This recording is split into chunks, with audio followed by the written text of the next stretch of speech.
Alright, what about now? What about now? Also, hi, Aduro! Hi! How you doing, Aduro? Good to see you. Alright, is everything in order? I gotta turn tits on. I think mix it up is on already. Yeah, mix it up is good. Let me turn tits on. And then we'll be good. Welcome back, everybody. I'm sorry for the scuff. I'm sorry. Okay, there we go. Alright, so that's good. Oops. Yay! Also, hi, JFF. I didn't say hi already. Hi. Oh, excuse me. They didn't want me talking about what happened at the maid cafe. They didn't want me talking about the black market maid cafe. Ooh.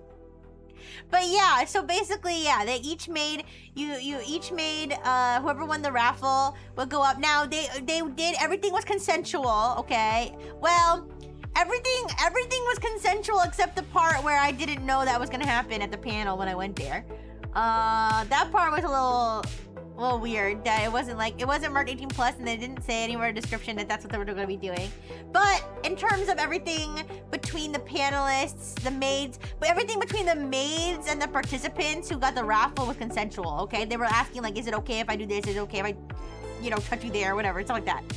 So, but yeah, so basically everybody who got picked, basically, they got on their hands and knees and they had to say yes ma'am or like yes master or whatever. And I think somebody did get stepped on. It was all kind of a blur, to be honest.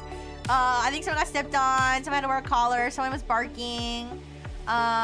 People were calling each other mommy, people were getting fed milk. I mean, yeah, that was basically the gist of it. And yeah, one of the maids was, some of the maids were dressed like maids. Did I overpacked. I way overpacked. I packed pajamas for every single day, a shirt and pants for pajamas, and I slept naked every single day. I slept completely naked every single day. I packed 4 sets of pajamas and did not wear pajamas any single day. So yes, I way overpacked. I did not need, I packed a bathing suit like I was gonna have any time to go swimming. I packed extra clothes that I never ended up wearing because I was like, oh, what if I decide I don't want to wear this? For every day I packed 3 outfits for every day because I had my main con outfit, I had my party outfit, okay, because you gotta party at Offkai, okay? I had my main outfit, my party outfit, and my pajamas for every day, and I only wore the party outfits 2 times, and I also brought like spare outfits in case I didn't like my outfit, and I didn't wear those outfits either, so I overpacked way too much. I listen, after walking around all day, getting all robo-sweaty, being around a bunch of stinky people, okay? Sometimes you just want to shed all your layers and just be free, like, free and open, okay? But yeah, so anyways, the main thing, yeah, people were getting stepped on and degraded consensually. Most of the maids were dressed like maids. One of the maids was dressed like Hornet or whatever from Hollow Knight 2. So that was like with the full mask and everything, so okay. And guys, the whole time, guys, the tweet I posted was true. The whole time people were getting stepped on and degraded and treated like a dog, there was a guy right in front of me literally catching Pokemon in Pokemon Go. on his phone. That guy had his priorities straight, I'll tell you what. He knew what he had to do, okay? He had to catch that whatever Pokemon he was catching. He had to do it, all right? It doesn't matter where he was, what's going on. But yeah.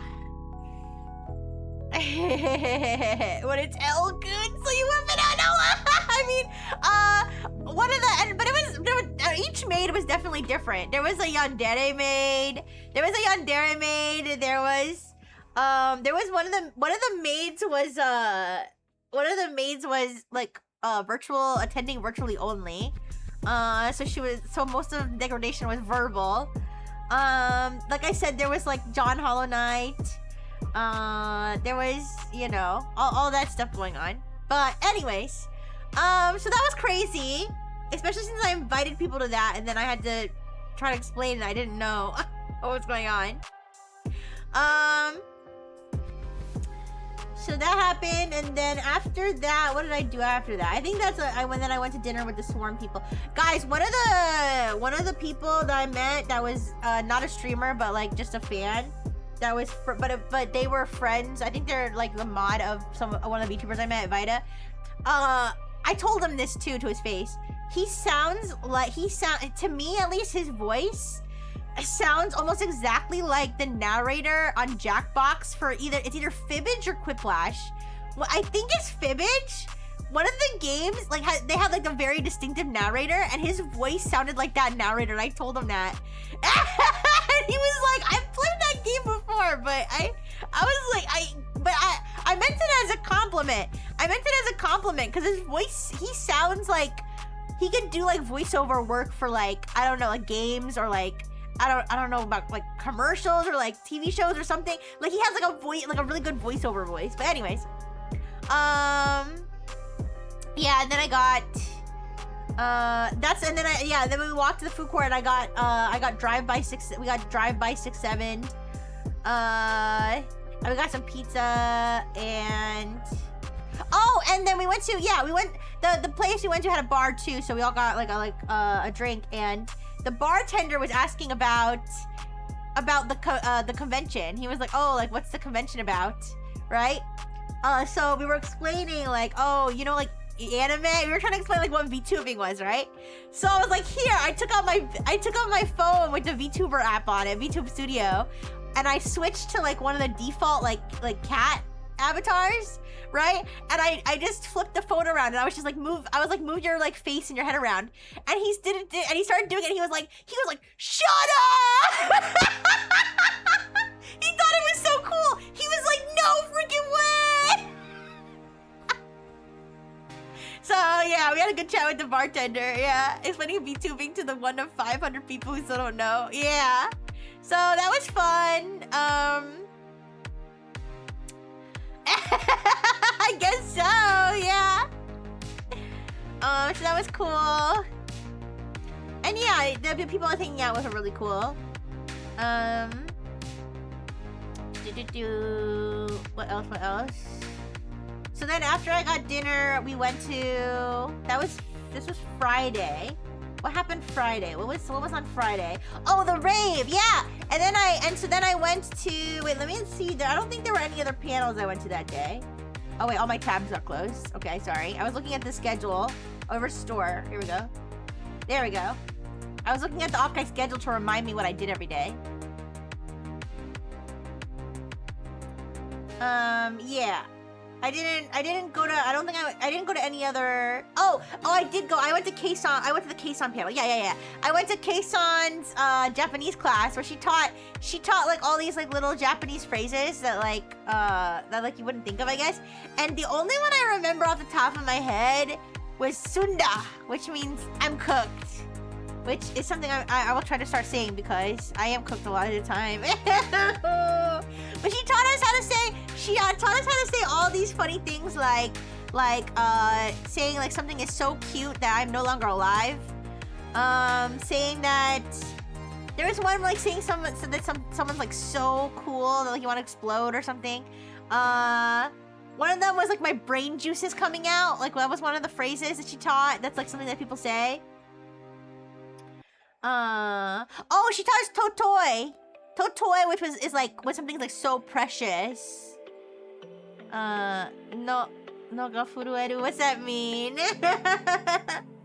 Like when something is like so precious, like I don't know, old people in love, or like a nice like a really sweet like person or animal or something. You say Totoi. Yeah, good lines to tell Japanese people in Japan in a bar to get them to love you. Yeah, kind of like that. Yeah. So sunda is when like, you know, fuck yeah, it's like fuck my life. I'm cooked. I don't remember all the phrases, but I'm sure I can look them up again. That's so cool. Spinal fluid explosion girl. Yeah, like my brain juice is coming out was one of them. I'm cooked. Oh, and then there was one where she was talking about like it's like a suffix kind of that means like community, but it's kind of like it's like kind of like a way to be self-deprecating, but you say you're part of a community. So like there was like the what was it, like the no bathing community or something. The no bathing community, the like food enjoying community. It's like it was like it's like ways to say to like kind of self-deprecate, but like by saying you're part of like a community, like, oh, I'm part of like the never on time community or something like that. But at the freaking panel, she showed so many pictures of her cute cats. It was so wonderful. And then they had a Q&A. They had a Q&A and there were people asking like, you know, lots of different like, you know, how do I say this in Japanese? There was a Miku cosplayer, but it was like the Miku where it's like they're wearing like a ski mask. They're wearing like a ski mask, and like the Miku pigtails are like part of the ski mask setup. Yeah.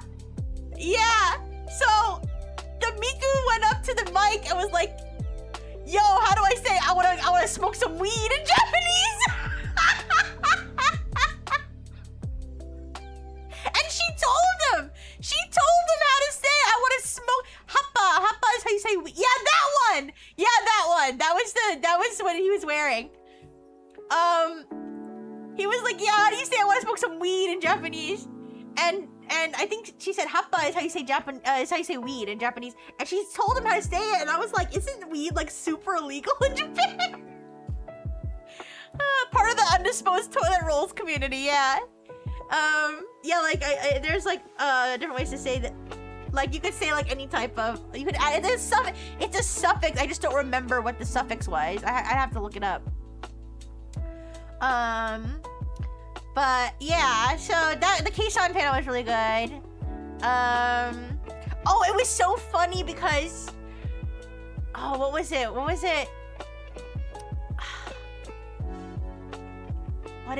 it that she said or something? She was talking about how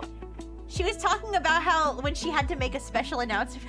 She was talking about when she had to make a special announcement regarding Bishoujo. And she was talking about it, and then like somebody shouted something, and she was like, "Did someone just say do it again?" She was like, that time I had to make a special announcement, and then she was like, "Did someone just say do it again?" I was like, what the fuck? Oh, but there was a crazy Keisan fan who anytime anyone was clapping or anything at any point in the thing, he was like going nuts. He was like, "Ah, Keisan!" And he was like saying her cat's names. Like every time her cat showed up on the screen, he was like screaming the cat's name and cheering. And he had like a big sign. I don't know what the sign said. It was something along the lines of probably like, "I love Keisan," or "Keisan's my Oshi," or something. But that guy was kind of fun. He was like very enthused, but like not to the point of being like too obnoxious, right? Like he went to the Q&A, but he wasn't like obnoxious. Like when he asked his question, he just asked like a normal question. And he held a sign. So yeah, the Keisan thing was fun. And then I went to the rave. I went to the rave, and that was really, really fun. They had a bunch of different DJs. They had some VTuber DJs, and they had some like real life DJs, and people had their pen lights. I didn't have my pen light at that. I had my pen light. Okay, I had my pen light, but I didn't know it was working, so it was dumb. I didn't get to use my pen light, but I danced a little bit, and I met Belkis. I met Belkis Kamino. I'm gonna pronounce her name wrong. Belkis. See, I remember people's first names. Yeah, Kamino. I met Belkis Kamino at the rave, so that was really fun. And Belkis was actually volunteering. Was a volunteer staff member at Offkai, but I didn't get to see her while she was volunteering. I saw her at it was Neon Nights Overdrive was the name of the event, and it was at the same place as the other one, but it was like in the back room, so it was like fancy. But that was fun. And one of the DJs, Cantasy, they played the song Virtual Girl, And they had like you know, they had like a screen with like music videos and stuff like playing in the background for like a lot of DJs, either like music videos or like whatever video they wanted playing in the background. And during Virtual Girl, they had a part where they were flashing a bunch of like VTubers on the screen, for VTuber, you know, clips and stuff. They were flashing a bunch of VTubers on the screen, and Lulu Lasso was one of the VTubers. So that was really cool. So I did that, and then I went back because then I was tired, and I fell asleep. That was day 1 of the convention. So that was day 1 of the convention, and day 2 was when I think I saw the weenies. Yeah. So day 2, I got up on time, I think, on day 2. Oh yeah, I got up on time because I went to the introduction to Wotoge because I was interested. I was interested in the whole Wotoge thing. So I went there and they were just teaching people some Wotoge routines. So I kind of just sat in the background and watched because I still didn't have my pen light ready. But it was fun to watch, and they were teaching like different like moves, like different like signature moves. You know, like the thing where they like reach their arm all the way across. The one that they do during the cutscene in Tomodachi Life too, I think. And the one where you like swing your arm, kind of like you're strumming a guitar. Like they were teaching like all the basic Wotoge stuff, and then some routines. It was funny though because they were showing. There was like a Wotoge person who choreographs the routines. And they were doing like a kind of a dance practice thing, like in a studio in front of a mirror where they were filming it so you could like learn how to do it. And in the middle while they were teaching, like some random person like walked into the studio, and like it was really funny. When that happened in the video, but yeah, it was cool to watch that. And then what did I do next? I think after that was when I was when I was running around trying to meet Lottie. I think I stopped by the Artist Alley after that. Yeah, I stopped by the Artist Alley after that, and there was somebody, I think this was around that time, that there was like a little robot, and they had like a little like either iPad mini or like a phone on the robot with a VTuber on it, and the VTuber could see, and there was a camera so we could see what the VTuber could see. So like when the VTuber would come by like the table, we could see ourselves on the camera and say hi, and there was a microphone and everything. But the robot had like technology where it knew when it was getting to the edge of the table. But I didn't know that, so like it started to go to the edge of the table, and I went to catch it, but he said not to do that. The guy actually like grabbed my hand because which is okay, because I didn't know that when you try to catch it, it blocks its sensors, so then it actually will fall, because you're blocking its sensors to tell it that it's going off the edge of the table. So I think he was worried that I was gonna block the sensors and it was gonna fall and like get broken. So after that, we let it like you want Rixie to be in the rover so I can do jumps? I don't think it could jump, but I mean, I guess it could jump off the table if it gets messed up. But yeah, so that was kind of cool seeing the little VTuber going around on a little robot. And yeah, give the rover a knife. No knives allowed at Offkai. And then I went to the graphic design panel. Yeah, I went to, let me make sure I follow those panelists too. But yeah, I went to the graphic design panel that was about, what is it called? Figma balls. But yeah, there's something called Figma, which is a graphic design program I had never heard of. It's like free. And I've never used it before, but I think I would like to try to learn how to play around with it now, since I learned some of the basics at the panel. And they were showing like all kinds of interesting things about how to make schedules, schedule templates, how to make business cards, or like they were talking about, like, most of the demos they were talking about were showing how to make like schedules and stuff like that. But they also were giving like basic design concepts about like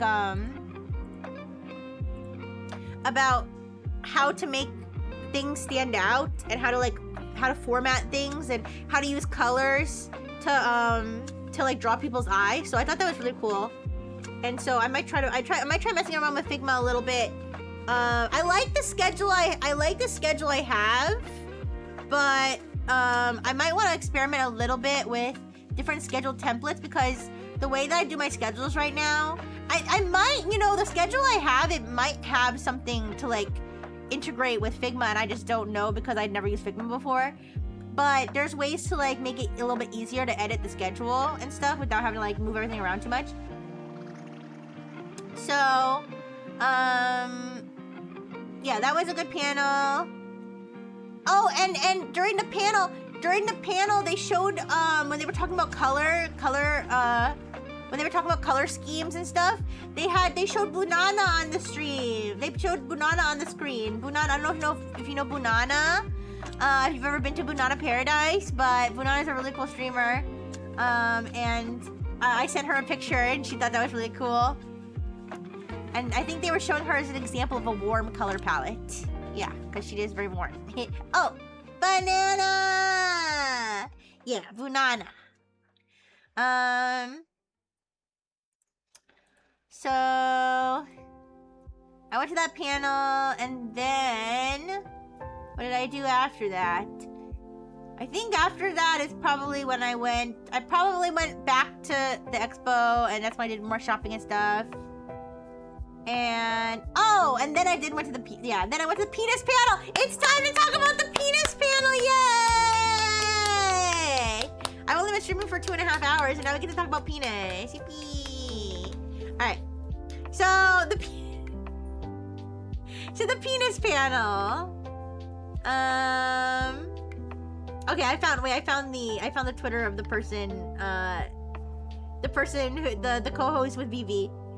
So this was actually a really good panel. It was marked 18+. It was properly marked 18+, okay? It was a good panel. So what they did was they had people consensually submit penis pictures, okay, dick pics, if you will.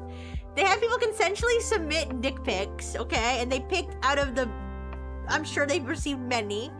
They picked some to showcase, and Mishi, which was one of the panelists.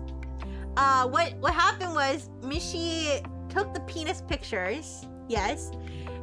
They didn't have people submit them at the panel. They had people submit them beforehand. They had people submit them beforehand. People weren't whipping it out at the panel, okay? People weren't whipping it out at the panel. They had them submit them beforehand. Mishi took the penis pictures and she drew over them like just line art basically. So it was almost like manga, right? Like where it was just line art, no color or shading, right? Well, no, yeah, there was no shading or anything. Maybe there was a little bit of shading, but so you couldn't really see like the person's skin color or like anything like that, but you could see like the shape, you could see like veins. So I think some of them were flashes, some of them were fully tumescent, some of them were partially tumescent, okay? There was a range, okay?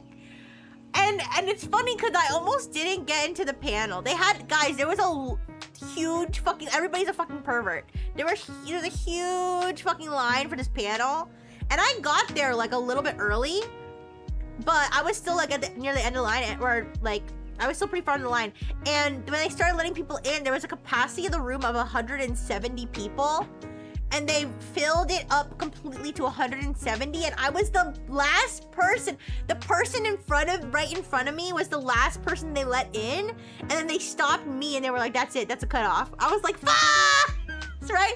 So I was like, I'm gonna get in there, I don't care. They said if somebody comes out that they would let me in. Well, they said if people come out, then we'll let people in. So then we had to line up, like, again, basically. We had to go back to the lineup area, which I ended up not being the first person there, but that's fine because somebody else got there before me. So I went and I went back in the line, the standby line, okay? And as if people left, they let people in. And it was funny because when they let me in, one of the guys, I think he was a staff member, an Offkai, not a convention staff member, but not a convention center staff member, but an Offkai staff member. He was like an older guy, and he came over, he was like, all right, more people come in. He goes, it's getting weird in there. I was like, okay. So I went in, and when I went in, they were on, I don't know how many dick pics they had already looked at. The one, actually, I walked in when they were observing a female dick, a transgender female's, penis. So, I did get to go in and see the penises. So yeah, the pictures were drawn over. But you could see enough detail. But not like, it wasn't photorealistic, right? It wasn't the actual photo. But yeah, so they had basically Vivi and Mishi were rating them. There was, oh my god, wait, there was like a penis professor in the fucking front. Guys, there was somebody at the panel who was like, but like respectfully, like not like shouting it out like rudely, like respectfully commentating about their thoughts on the quality of the penises as well. I think it was a guy. I'm not sure, but based on the voice, like it might have been a guy. Yeah, so like I'm trying to even think, like they were just talking about, he was like, you know, you can tell they really set up the shot, like it was just funny. Dr. Penis, yeah, I don't know. This is the way, when I say professor, I just mean like the way that they were speaking was like very like scholarly. It wasn't like, oh yeah, look at that wet dick. It was like if you like really look at the angle, like it's really like, it reminds you of Fibonacci. Like they were really talking about like the penis. Imagine recognizing Rixie at the Wee panel. The penis PhD, yes, the doctor of penis. So, and here's the thing, like people submitted their pictures under whatever name they wanted to put, right? So there were people's names attached to these penises. And they would just rate the penises out of like, you know, from 0 to 10, like respectfully. They would talk about the different qualities. And so we were seeing on the screen we were seeing the drawing, but Vivi and Mishi were seeing the actual pictures, and some of them sent multiple pictures, so we would only see one of the pictures, but they would see multiple pictures. Some of them, they were like, this one's post-nut. There's like, you can see the nut, like, all over.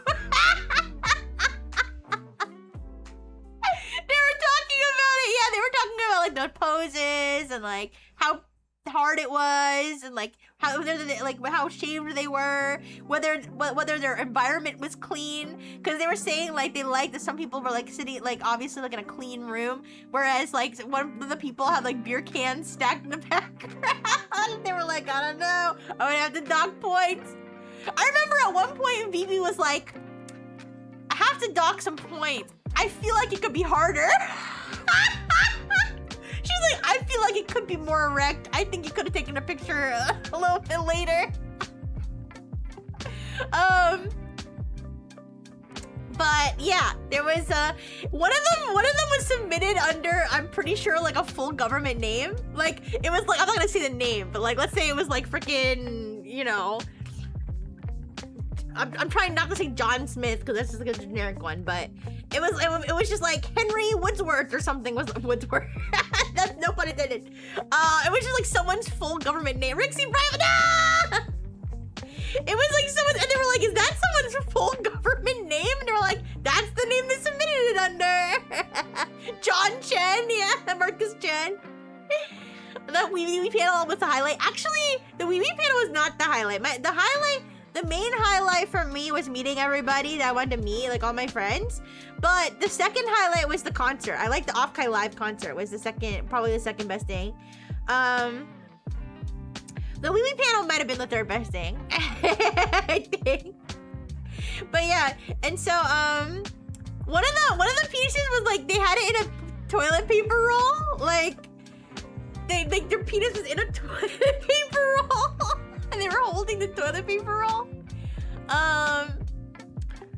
But here's the thing: the best part was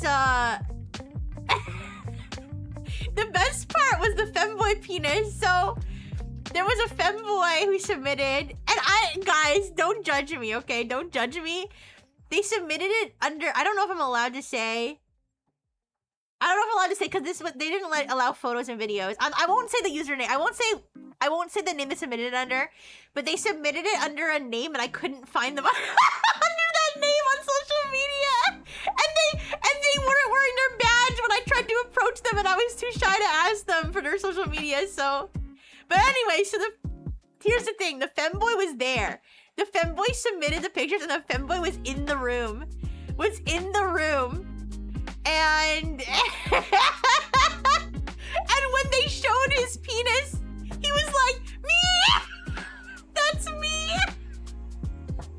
And we all cheered because it was a beautiful penis, and like he answered questions about so he was wearing, I don't know if I'm allowed to say what he was wearing in the pictures.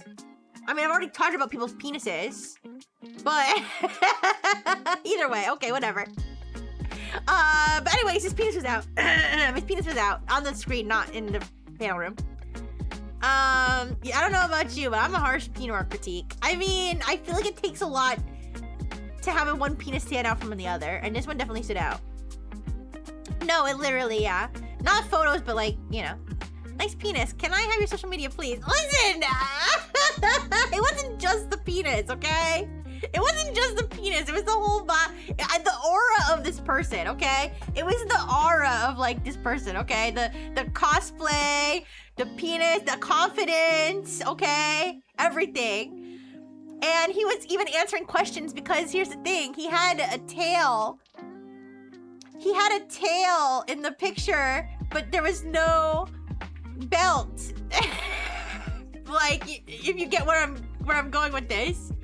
And so they even asked how big that was, and he actually showed, like, with his hand, like, in a circle, like, how big it was.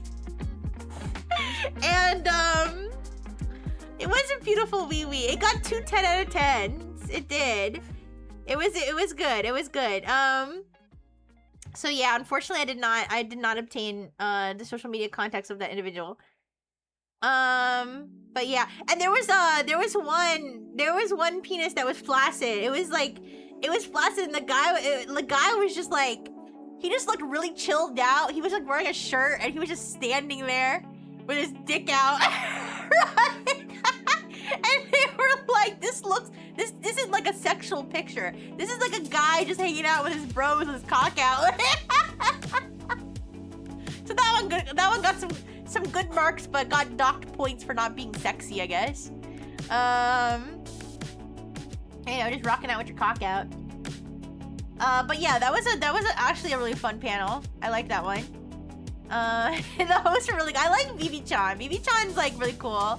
Because Vivi-chan did so much during this conference, you guys. Vivi-chan, the dragon. She emceed the, I'm pretty sure it was her, emceed and performed at the Nocturne Carnival thing. She did the maid panel. She did the wee-wee panel. She did so many, I saw her in so many things. But yeah. So if you guys have any other questions about the wee-wee panel. Oh, there was a guy next to me eating Pringles during the wee-wee panel. I just thought that was just a random thing. Like, like I guess it just made him hungry. But yeah. Also, the femboy explained how to take good shots, good cum shots, using slow motion video on your phone. Like to take a slow motion video of your cum when you're coming. I have no more weenie questions at this time. Okay, thank you. The penis was just happy to be there. Yeah. What? Listen. Anyway. So that was the penis panel. What did I do after the penis panel? After the penis panel, I think that's when I like met Lottie. And I got to see Inku again. Inku brought me to Penlight. I saw Len again. I didn't get to see the cosplay contest. I was kind of interested in watching the cosplay contest, but I'll look up photos of it online. I don't know who won or anything, but there's that. I missed the grass touching panel, but I did touch grass. I missed it because I think it was at this. I think that was at the same time as it was around the same time as Lulu's meet and greet, and I think that's also when I met Lottie. So, oh yeah, that was the day I did the meet and greet too. That was the day I got to see Lulu. Yeah, and I got her poster. They did not have a pussy panel. They should have a pussy panel next time. They should have a pussy panel next time. That reminds me, you guys. I read the hentai book I got. I read the first story and the second story. I don't know how many stories are in it, but there's different monster girls, right? So the first one was a what was it? A black goat demi-human, the big thick maid, and her whole thing was that, you know, she's half goat, so like she's got a huge bush and like furry legs. Her legs are all furry. And so she has to shave once a month to like be clean and smooth. And it turns out her master has a shaving fetish, and so the whole thing is him shaving her immaculately and then fucking her. And the second one was a lizard girl who was out in the cold and she was gonna die. And so this guy who I guess she knew like brought her in, and then they fucked in his warm house.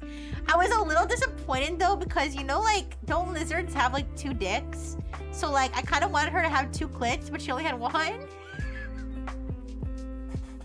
But it's okay, just a small critique. When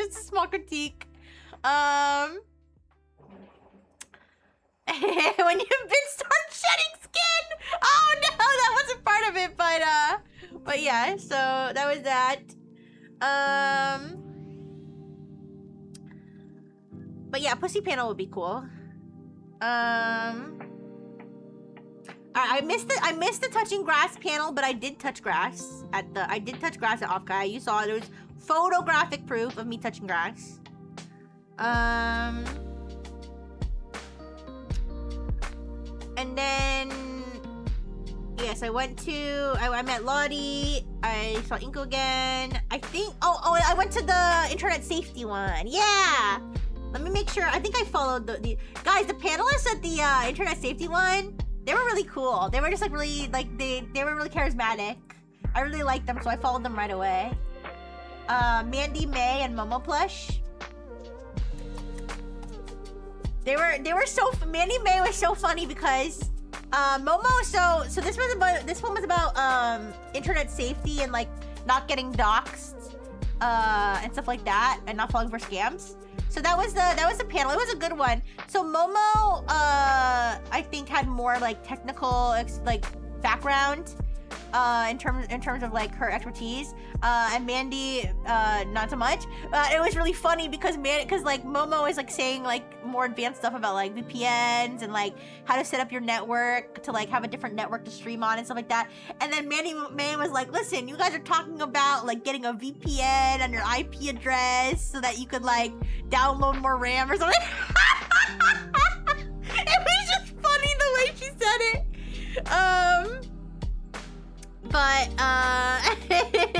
But they both gave really good advice about like the whole thing about setting up a different network to stream on versus your basic home network. That was something I never even thought of, so that's something I might even look into. But they talked about using 2-factor authentication and how like using a one-time password is more secure than using using like a text message, because if somebody does a SIM swap where they basically social engineer your phone company to send them your SIM card, then they could still get your one-time passwords. Trying to remember if there's anything else that really important that I learned at that panel.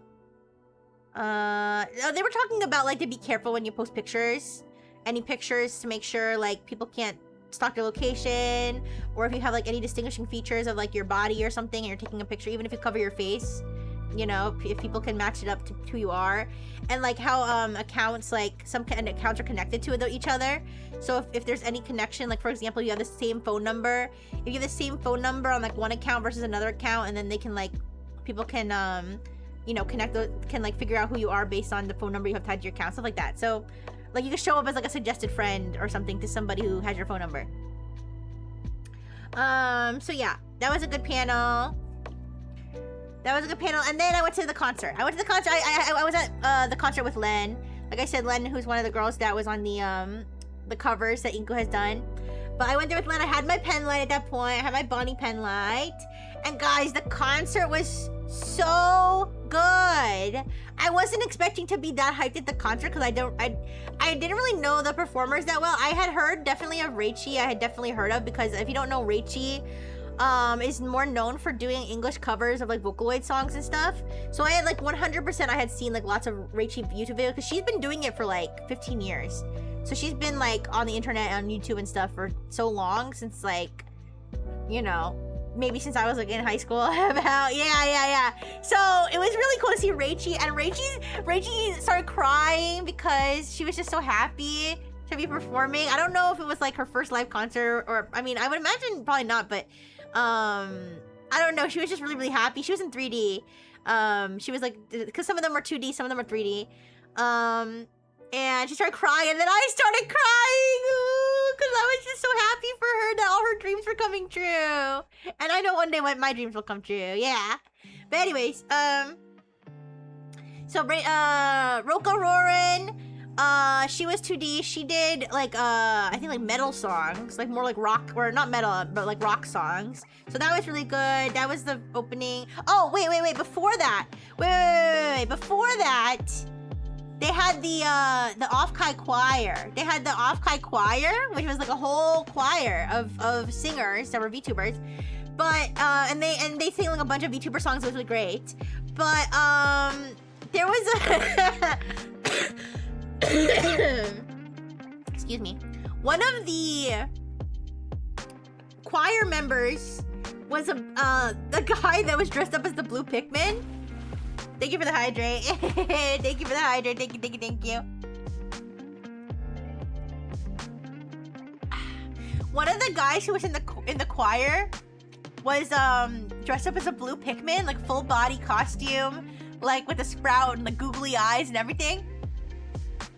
And he was in the choir like with everybody else, and he stood out like so much. He stood out so much in the choir, and everybody turned their blue lights. Everybody turned their pen lights blue and started chanting "Blue Pikmin, Blue Pikmin." So that was funny. And oh, Jesus was in the house. Jesus was there. There was a Jesus cosplayer. I found this picture online and I sent it to my maternal unit. I was like, look, Jesus was the Offkai. They asked Jesus who his Oshi was, but I forgot what he said. I forgot what he said, because they were like, Jesus in the house. Jesus, who's your Oshi? I forget who he said his Oshi was. I'll have to like see. I think they like live streamed it, so I'll have to see if they caught what he said. But so yeah, Roka Rorin performed, and then Raichi performed, and Trickle. Oh my god, Trickle! I had never heard of Trickle before, but Trickle was there in person. Yeah, Jesus was there. I had never heard of Trickle before, but Trickle was performed in person. And first of all, okay, let me talk about his vocal range is insane. His voice is really like amazing. His vocal, I mean, all the performers' voices were amazing, but his vocal range was insane. He has all his own like original music and music videos and all this lore behind like the music and stuff. But like his physical, I want to talk about his physical performance. He was in person and he was like dancing and posing and doing cartwheels and moonwalking, and is somehow still singing amazingly. It was like crazy to see, man. But yeah, so Trickle was like a real, I guess like stand-up performance for me. Cause like I said, I'm surprised I've never heard of him, but he was really amazing. I actually saw him, he was doing a meet and greet in person. I wasn't at the meet and greet, but I saw him like physically. I was like, wow, that's the guy. That's the amazing guy who's in cartwheels. So yeah, Trickle was great. Ellie Minibot! Oh my gosh, you guys. I forgot to send this to Lou Lasso. Ellie Minibot performed. I really, really loved Ellie Minibot because she's a robot like me. Woo. She's a robot like me, but she does like folk music or like band. She like plays the banjo. Or I don't know if she was playing the banjo live because she was like in 2D. I don't know if she was playing the banjo live, but she like the songs that she plays are like bluegrass like type song, almost like country like a little bit, but not quite country. But I was like, I really liked her because she's a robot, but I feel like she would be like me and Lulu mixed together because of the banjo part. So I really liked, and she had her own original song. Her original songs were really, really good. So I like Ellie. Serafina, you guys. I don't know. Serafina's voice and her model, like, they do something to me. Like, the model especially, I really love how her model's a grown woman. I don't know. I don't know how to explain it. But something about the way that her model is, like, clearly, like, an adult woman, like, of at least 30 years old. Like, just I don't know what it, like, how to explain, like, the facial proportions. Like, something about, like, how grown and, like, how grown she looks. She looks like she's like my like professor. Like, I don't know. I like it. She has like jackal ears and she's like, ooh, she's so good looking. And her voice is so amazing. Ellie Minibot's like me and Lulu Lasso's love child. Yeah, baby. Did you show her your USB? No, I didn't. No. So Serafina, she's Chinese. And she sang a Chinese song. I don't know if you guys saw on social media. I think I retweeted one of the videos. But guys, when she started singing this song, the Chinese song, there was a Chinese guy, a bald Chinese guy with a gong. He literally had a gong with him. So he started playing the gong, and everybody formed a circle around this Chinese guy with the gong. Well, with Serafina singing in Chinese in the background, and somebody tweeted and they were like, it just got real Chinese up in this video. It was so good. It was so good. So Serafina's voice was amazing. And she sang, the first song she sang was that song that's like, wait, how's it go? If you're gonna feel like a zoo, ooh, ooh. Do you guys know that song? Anyways, that song's from Zootopia. She sang that song, and that song's been in my head. That song's been in my head since the concert. She sang that one, that was really nice. But yeah, I really, really liked Serafina, so I got a Serafina print. And Senna Kiryuin. I'm sorry for mispronouncing the names. Senna was cool. Senna's like he had like I think his profile on Twitter even says like, I'll be the protagonist. He looks like an anime shonen protagonist, right? Like just like a scrappy like young guy character. And his singing was really good. He had a really good voice too. He did a little rapping too. The rapping was good. Like Japanese rapping. And then the last performer was Kafu. Kafu was the last performance. I don't know if you guys know Kafu, but she's very famous in Japan. But I know Kafu from her. So she has it's not a Vocaloid. It's not a Vocaloid, but it's like, yeah, it's like something like a Vocaloid. It's a voice synth. I forget what it's called. But it's like it's a voice. Yes, are you talking about Kafu? Or are you talking about all the names? Or are you talking about Senna? I don't know. yeah, it's yeah, KAF like that. But it's pronounced Kafu, I think. Yeah. But yeah, I know her from her not Vocaloid. Here, I'll look it up.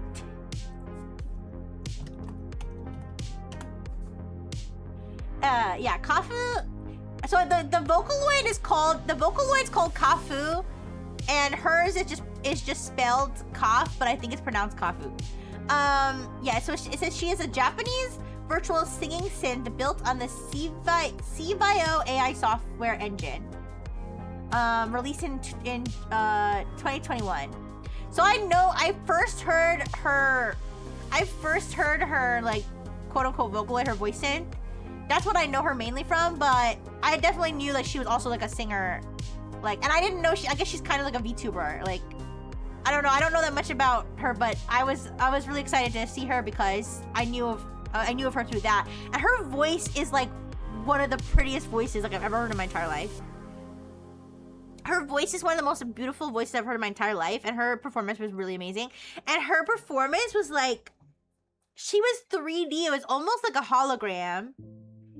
I don't know how to explain. They didn't allow any video. I don't know if they had it maybe on the Offkai live stream. Maybe they had video of her, but they didn't let you any outside video. But I think it was kind of like a hologram type thing, where it kind of looked like she was 3D. It kind of looked like she was moving around the stage.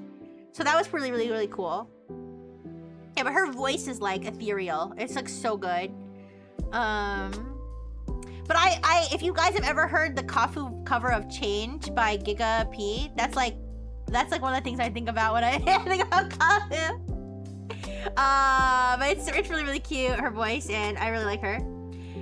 So yeah, that was all the performers. I wanted to highlight every single one because like that concert was one of the most amazing experiences at Offkai. Like it felt, and not only were the performers amazing, not only was each and every performer amazing, but like it was so fun to see all the Wota, like the Wota pit, and like all the people doing the Wota gay with the light sticks.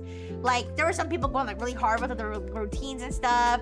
They were like spinning them around, changing different colors. People were like during the I think people were like square dancing during the bluegrass song. Like people were doing the most in the Wota pit. It was really awesome. I wasn't in the pit. I was seated, but yeah, it was really, really great. It was really great. And they had like, and it was like a big production. They had like those like steam things that like released like smoke during certain parts, so it was like really exciting. Oh, and then they like sprayed ribbons. Like, I don't know, I got one of the ribbons. Sprayed ribbons was probably not the they had like, I don't know, like a ribbon cannon that like they had a ribbon cannon that like went off, and like all these ribbons floated all over the like the floor space and stuff, and then some people collected them and were giving them out to people, so I got one of the ribbons. But yeah, the concert was like one of the most amazing. The concert was one of the most amazing, inspiring things, because it was just really, really amazing to see, especially people like Raichi and Trickle, who it sounds like they've really been working. It sounds like they've really been working for like so many years to really build up like who they could be, and to perform like on stage like that is really amazing. So I really enjoyed the concert. And then I went home. And then I went back to the hotel because I was tired. So I did not party that day. I missed I kind of was disappointed I didn't go to ParkCon. ParkCon was like, that's like where they had like, you know, a party like out like somewhere at a park nearby. I'm a little disappointed I didn't go there, but I also was like, I just want to, after that concert, I just want to go just sit and dream. Sleep and dream after that. It just felt right. Oh, but I think that was also the day that somebody, I know who they are now. They said so on Twitter. I don't know if they want me to like call them out or anything. But that was the day that somebody came up to me and asked for my sticker, specifically my sticker. And I was so great. I was so flattered. I was like, you wait, my sticker? Like Rixie Rifle and Dr. Fish? I was kind of wondering how they recognized me. I think they were either, I could probably ask them, but I think they were either scanning badges, like looking for people's badges, or maybe they saw my Lulu Lasso keychain, because I did wear my Lulu Lasso oh my gosh, excuse me. I did wear my Lulu Lasso keychain that day. So maybe they recognized me from the Lulu Lasso keychain. But thank you for the hydrate.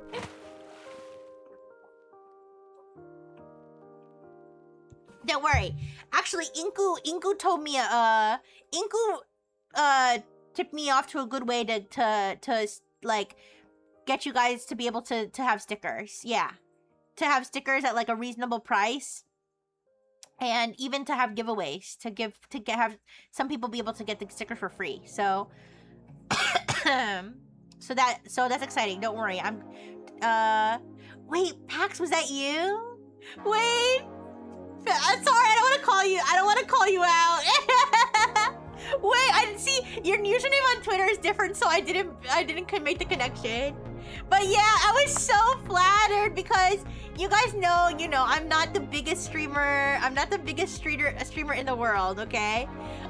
So I wasn't really expecting anybody to specifically want my thing, but it was like the most heartwarming, one of the most heartwarming moments ever, that I was so grateful that somebody really wanted mine. But yeah, you guys, if you guys ever come to Offkai, I'm there. Please don't hesitate to ask me for a sticker, signature, even a hug. Yeah. But yeah, that was amazing. And then what else? Aw, I'm so glad, Paz. I'm so glad you got it. It was so nice to see you. Wow, I got to see a Virgineer. Yippee! That's so exciting. But I'm glad I get to see all of you guys every single day. I get to see the Virgineers every day. That's the best part of streaming, you guys. Yeah. So, yeah. So that day, I feel like there was something else I was gonna mention from that day. You're thinking about traveling there next year? Yeah, I definitely want to go next year, yeah.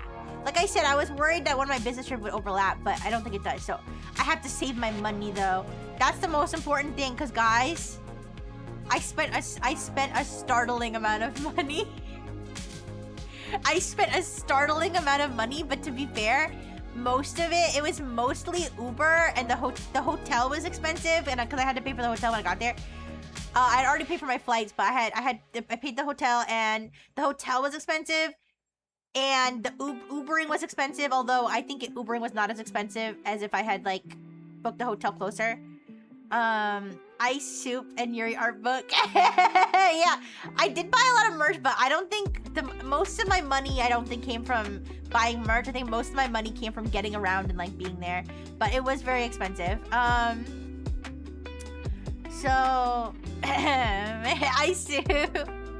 I didn't actually go to the ice machine. I was just like, there was just too much going on. Oh, I remembered. So I forgot. This was from Friday.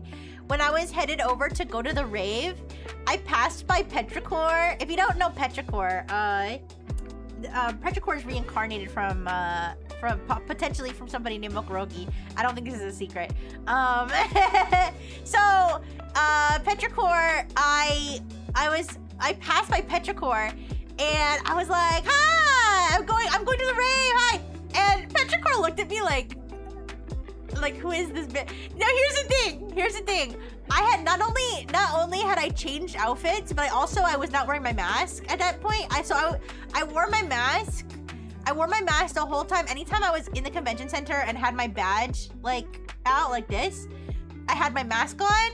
But if I left the convention center and I was going to like something else, I would flip my badge around and just take my mask off. So I had my mask off, and I had changed into my party outfit. Because I told you guys I had a convention outfit and a party outfit. I changed into my party outfit, so I completely changed outfits. I had my mask off, okay? They had only met me once at this point in person. So I was like, "Hi, I'm going to a party, whatever." And Petrichor was looking at me, and then I think it finally dawned on them that it was me. But then later I had to message them. And I was like, "Oh my god, I just realized you probably didn't recognize me." Because not only did I change outfits, but I also didn't have my mask on. But they said that they did recognize me like after a couple seconds. So that was pretty funny. That was funny. And so yeah, Saturday was like one of the best days. Because I got to see Lulu. I got lots of nice merch. I got to do the concert, which was amazing. And yeah, and I got a good rest that day. Oh my gosh, wait, I have to tell you guys something funny my paternal unit said. This is so bad. My paternal unit, by the way, my paternal unit was stalking me the whole time. The whole time he was watching me on Find My Friends. You guys know Find My Friends? Where it's like you can see someone's location. I gave him permission to do this. Like it was not like he was like, you have to give me your Find My Friends. Like he was like forcing me to expose my location. Like I was like, oh, I'll share my location on Find My Friends so that you can feel assured that I'm like safe at the convention center, right? So he wanted to make sure I was safe. So he kept texting me being like, hey, how are you doing? Where are you? Is everything good? Blah, blah, blah. Yeah. So, but no, everything was fine. There was never a point where he was like, oh my God, where are you? I let him know where I was at all times. And so, but I was giving him updates. I was giving him like regular updates like, oh, I'm getting an Uber, whatever. So like the one night I stayed out pretty late and he was like, when are you going back? When are you heading back? When are you going back to the hotel? Because he was like worried about me staying out so late. Listen.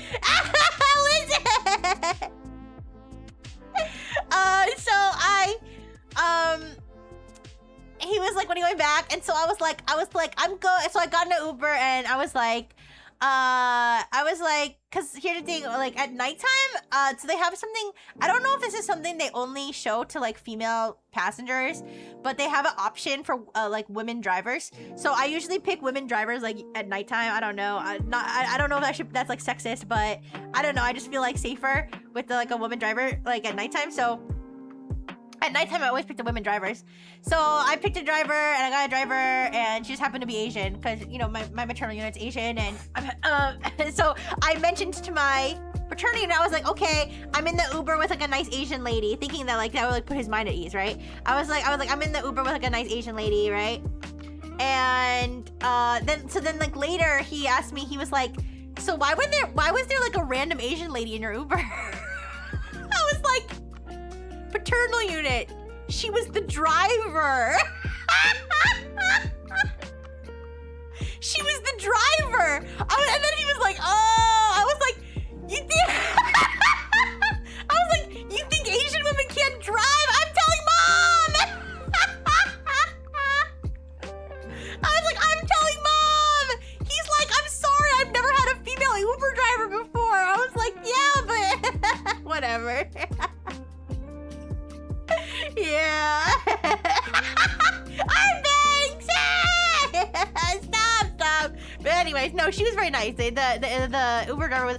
Most of my Uber drivers were very nice. All of my, all my Uber drivers were very nice, except for the taxi I took to the beach. I can tell that story when I get to. It wasn't like anything crazy, but it's just he was just kind of rude, not to me, but to like everybody else in our general vicinity. But no, all my Ubers were very good. Like all the cars were very clean. So there was one night where I forgot to order a woman driver at night, and I was like, it's fine. Like I'm sure I'm not gonna get kidnapped or anything. And it was a nice Indian man, and he had like water bottle. I was walking, so I was like tired, right? Because I've been walking all day, and I didn't have any water left, and I tried to find a water fountain, I couldn't find one. So I was like exhausted, thirsty. I get in this Uber, and he was like, "You want water?" I was like, "Oh, you got water?" He's like, "Yes, a water bottle. Go ahead and take it." I was like, "Oh, thank you." I was like, "You're my hero, water!" And I glug the water down because I was so thirsty. So I'm glad that I got that Uber driver. And like it was like air conditioned. He had hand sanitizer. He had like a sign that was like, "Oh, if you need anything, just ask." He was definitely fishing for the big tips, but he got one. I gave him a big tip because he was very helpful. I'm sure I won't get kidnapped, says every kidnapper. Ooh, let's see. But yeah, so all my Uber experiences were really good, except like I said, except the one taxi I took to the beach. Yeah, he was definitely like the top, one of those top tier Uber drivers. It was like, you know, takes it very seriously. So what are they saying? Okay, so we're moving on to day 3. Sunday fun day.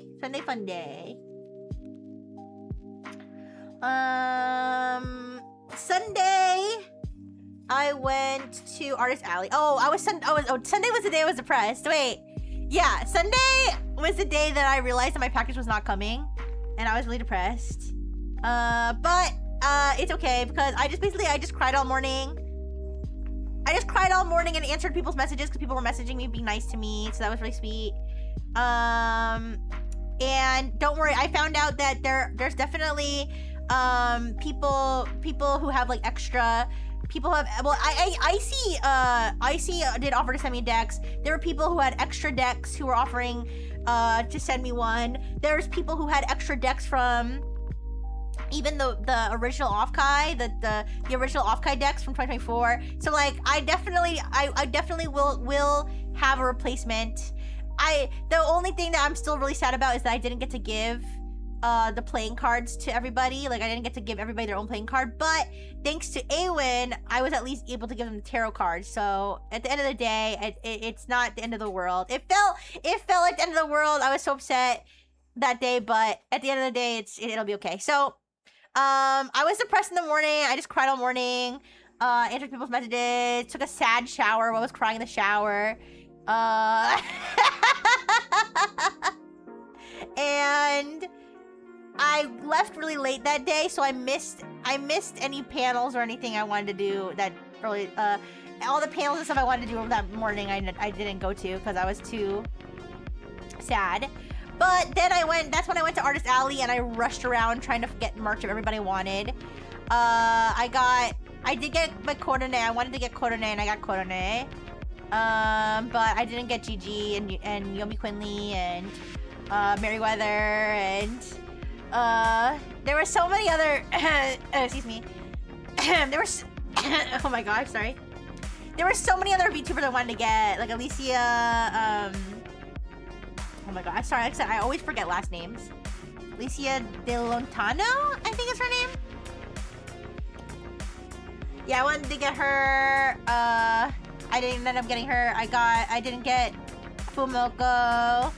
There were so many VTubers who I wanted to get merch of, but it's okay. I didn't get Yomi Quinley merch, and I kind of regretted not getting. I kind of regretted not getting the Yomi Daki at Yabai Market, but I was like, I cannot justify this $70 purchase of a pillowcase for a pillow I don't own yet. Listen, if I get a Daki, the first Daki I get, it will probably be Lula, so okay? I can't I can't give that away yet, but unfortunately I didn't get any Yummy merch.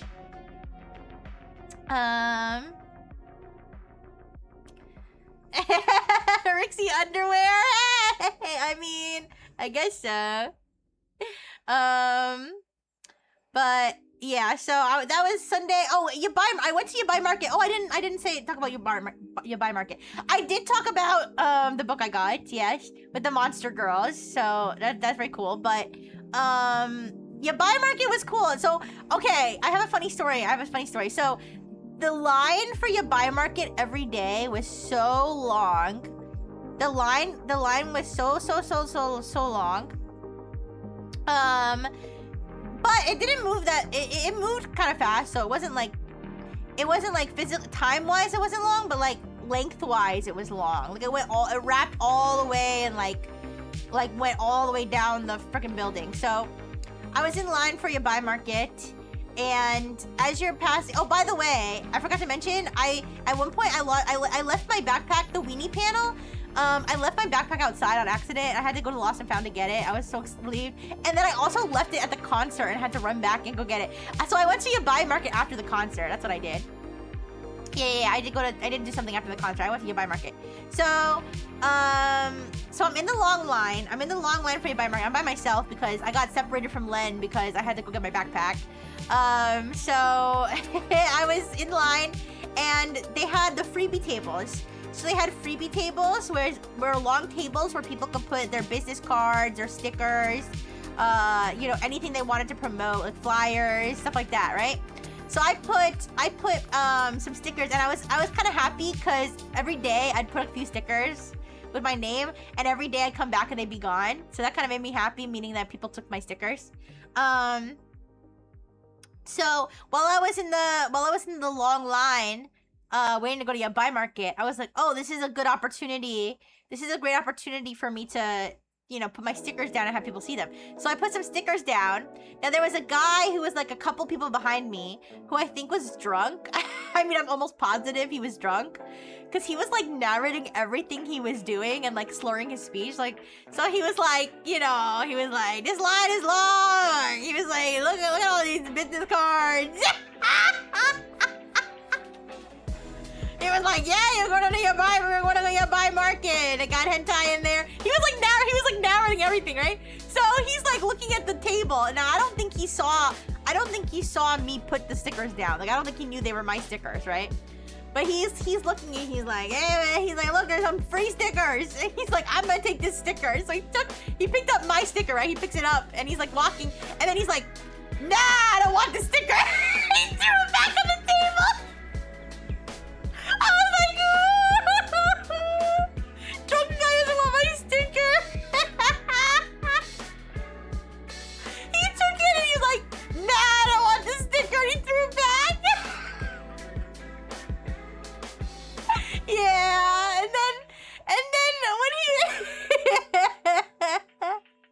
and then it was funny because then I got into the buy market. Yeah.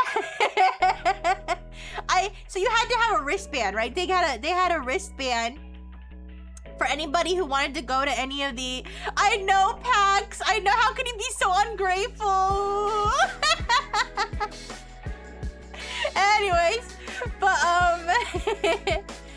you had to have if you wanted to go to any 18 plus things, you had to have an 18 plus wristband, right? So I had my 18 plus wristband on, and they were checking it. And so when I went into your buy market, I could hear that because he was, like I said, he was like 2 people behind me.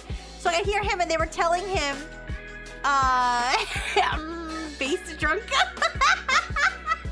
Listen, I'm not gonna judge him too hard because, like I said, I think he was drunk out of his mind, but it was pretty late at night too, because your buy market ran until like 1 a.m. or 2 a.m. So, but anyways, so you had to have your wristband, right? So he went and he didn't have his wristband on his wrist. He was like, he had it somewhere else. He was either holding it in his hand, and they were telling him he had to have it on his wrist, and he was like, my wrist is too fat. It doesn't fit on my wrist. My wrist is too fat. So I think they let him in anyways, but that was kind of funny too. So yeah, your buy market. I mean, it is what it sounds like. There was lots of pornography. There was lots of hentai. Well, the one that was selling books was J18. J18 had all of their books out. Now, during the day, J18 had a booth where they had their books, but they were all like they were censored. Like the books, like at least the covers were censored. So I was like, let me get it at your buy market when it's not censored. Although now, come to think of it, here's the thing. I don't know if just the covers were censored or if the whole book was censored.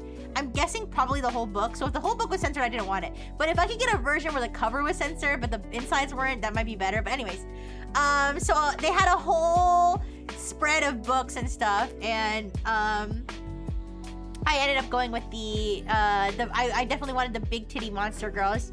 So I got that one. They had some of the books like had hilarious names. Like there was one that was like, what was it? Student council says my tits are too big, or student council's punishing me because my tits are too big, or something like that was like one of the books. Gosh, there was just a bunch of funny ones. She put a spell on me that made my dick bigger or something. Was like one of the names. I don't know. But those were those. There was like some, there was some weird ones that was like night alone with my adorable little sister. Like something like that. Where I was like, I don't know about that one. But yeah, so I went with Big Titty Monster Girls, and so that was a J18 booth. The J18 booth had lots of books. And then there was a bunch of artists that had, their, tasteful art of naked VTubers.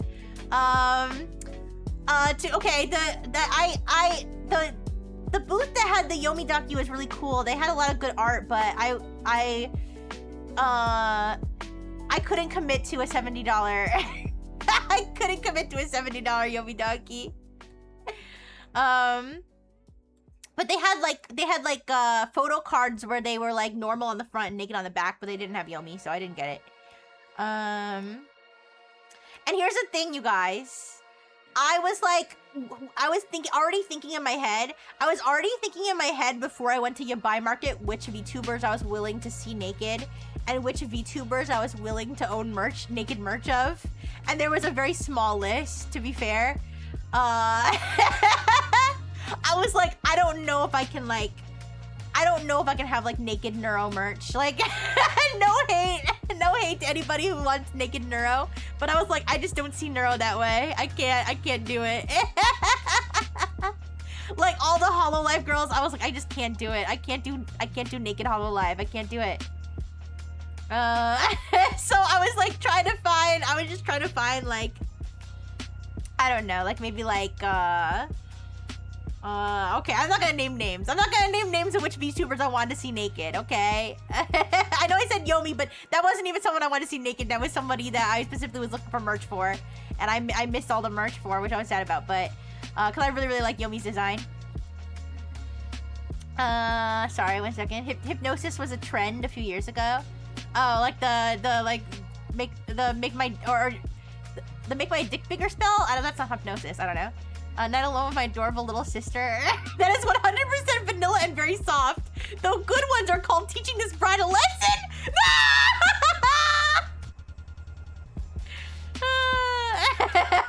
I'm straight hateful. But yeah. But anyway, so I was like looking around. I didn't really see any like.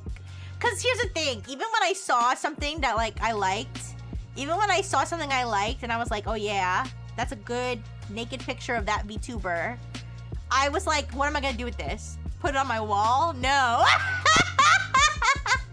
So I was like, no, I'm not gonna buy any naked VTuber merch. So I didn't buy any naked VTuber merch. I did observe happily. I happily observed. Now, I will say one thing about Yabai. I will make one complaint about Yabai Market that many other people made, which there was not a lot of yaoi. Now, it's understandable. It's understandable. I understand that most VTuber fans are straight men, okay, or at least men that are attracted to women. And I understand that most VTubers that are very famous are female. But there could have been at least like 2 yaoi booths, but there was like 1 yaoi booth. Yeah. I observed respectfully. I've respectively observed images of different male VTubers who I've heard of fucking each other and getting jacked off by each other and sucking each other's dicks. That was pretty nice. I did not make a purchase at the yaoi booth. Naked Neuro. Do you mean with her RAM out or where you can see her case? Scandalous, very scandalous. Yeah, I think I saw like good Neuro and evil Neuro touching each other, stuff like that. Her code was all exposed, yeah. Oh, I didn't even get to tell. Oh, I didn't even post this pic. I took a picture of. Oh my god. One of the booths. One of the booths was selling. At Yabai Market, was selling burnt peanut. It was the burnt peanut, and his cock was out. His peanut cock was out, and it was huge. And I think he was making like a coom face too. I had to take a picture of the burnt peanut. Anyways, so yeah, there was that. You need to support the yaoi if you want more of it. You're right. You know what, Pax? You're right. I should have bought some of the yaoi. I should have bought some of the yaoi to show my support. I'm so bad. You're right. I should have at least bought like something. You hope that picture never sees the light of day. I mean, I don't know where I would post it. I don't really want to post peanut dick on my main account. So, but yeah. So there was that. But yeah, lots of beautiful naked VTubers that I saw. I did get I got my Seraphina print from Yabai Market, but it wasn't too Yabai. It was like a revealing outfit. Also, you guys, I tweeted about Reichi and Seraphina, and Reichi liked my comment about her, and Seraphina, I was so embarrassed because Seraphina liked my liked my post where I posted the print I got of her at Yabai Market and said that she stole my heart. Ooh. I was noticed by mom, you know. Anyways, so yeah, that was Yabai Market. Oh, there was a booth where they were selling like furry BDSM shit, and there was someone like in like a puppy mask or something. So that was kind of interesting. And yes, there was a Tenga booth. There was a Tenga booth, with like dildos and like sex toys and lube and stuff. But I was too shy to approach it. Make a Discord with one welcome channel with that pic, and then invite your streamer friends so they see it. Oh no. Oh well, I'm not going to non-consensually blast them with the peanut penis, but if they wanted to see it, that would be an option. But yeah, so Yabai Market was cool. There was like people there. They had some like foot stuff. They had some pregnant stuff. They had something for everybody, I'm sure. Tenga makes dildo. They do. Well, I don't know. Okay, I don't know if dildo is the right word. It was a vibrator. It wasn't a dildo. So a dildo, I guess, would be like an actual penis. Like it's supposed to look like a penis. It wasn't a dildo. It was a vibrator, a phallic vibrator, but it wasn't like. It didn't have like veins and shit. Yeah.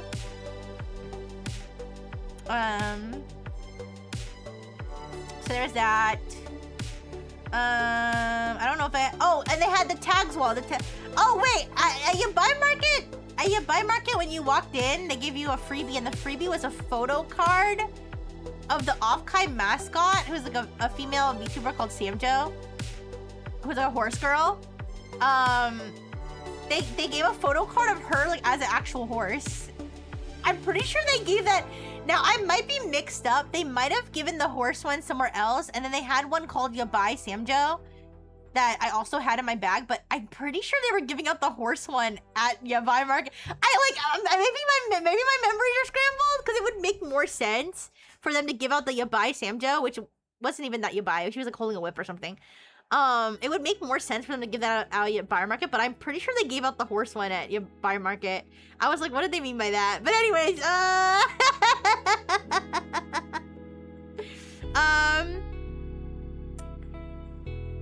so yeah, they had the tag wall. They had a big wall of hentai tags, and you had to put a sticker of like which hentai tag was your favorite.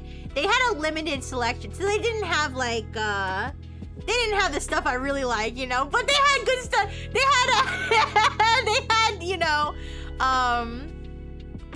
tags. They had all kind of different tags, and the two tags I was stuck between was femboy and femdom. I had to choose between femboy and femdom. Yeah, it was too tame. Exactly, it was way too tame. They didn't have all the good stuff, but I had to choose between femboy and femdom, because to me those go together. Like you have the femdom dominates the femboy. That's like the whole point. Well, anyways, in my mind, that's the whole point. Okay, so I went with femdom though, because if I had to choose, I guess I would choose femdom over femboy. But yeah, so they had that at Yabai Market, and honestly, the smell at Yabai Market wasn't that bad. I did get kind of near someone who was kind of stinky, and then I was like, oh shit, wait, that person smells. But I was surprised at the smell not being as rancid as I thought. So that was on Saturday. Sunday was the day I was sad, and then I went to the Artist Alley trying to gather up all of the excuse me. I went to Artist Alley trying to gather up all the merch of all the VTubers I didn't get, and I did it, and I missed out on some, but I did get Korone, because I wanted to get something, Korone one, and that's when I got the sticker. I got a sticker that says, "Don't worry, kid, Daddy will protect you." Some of these were impulse buys, by the way.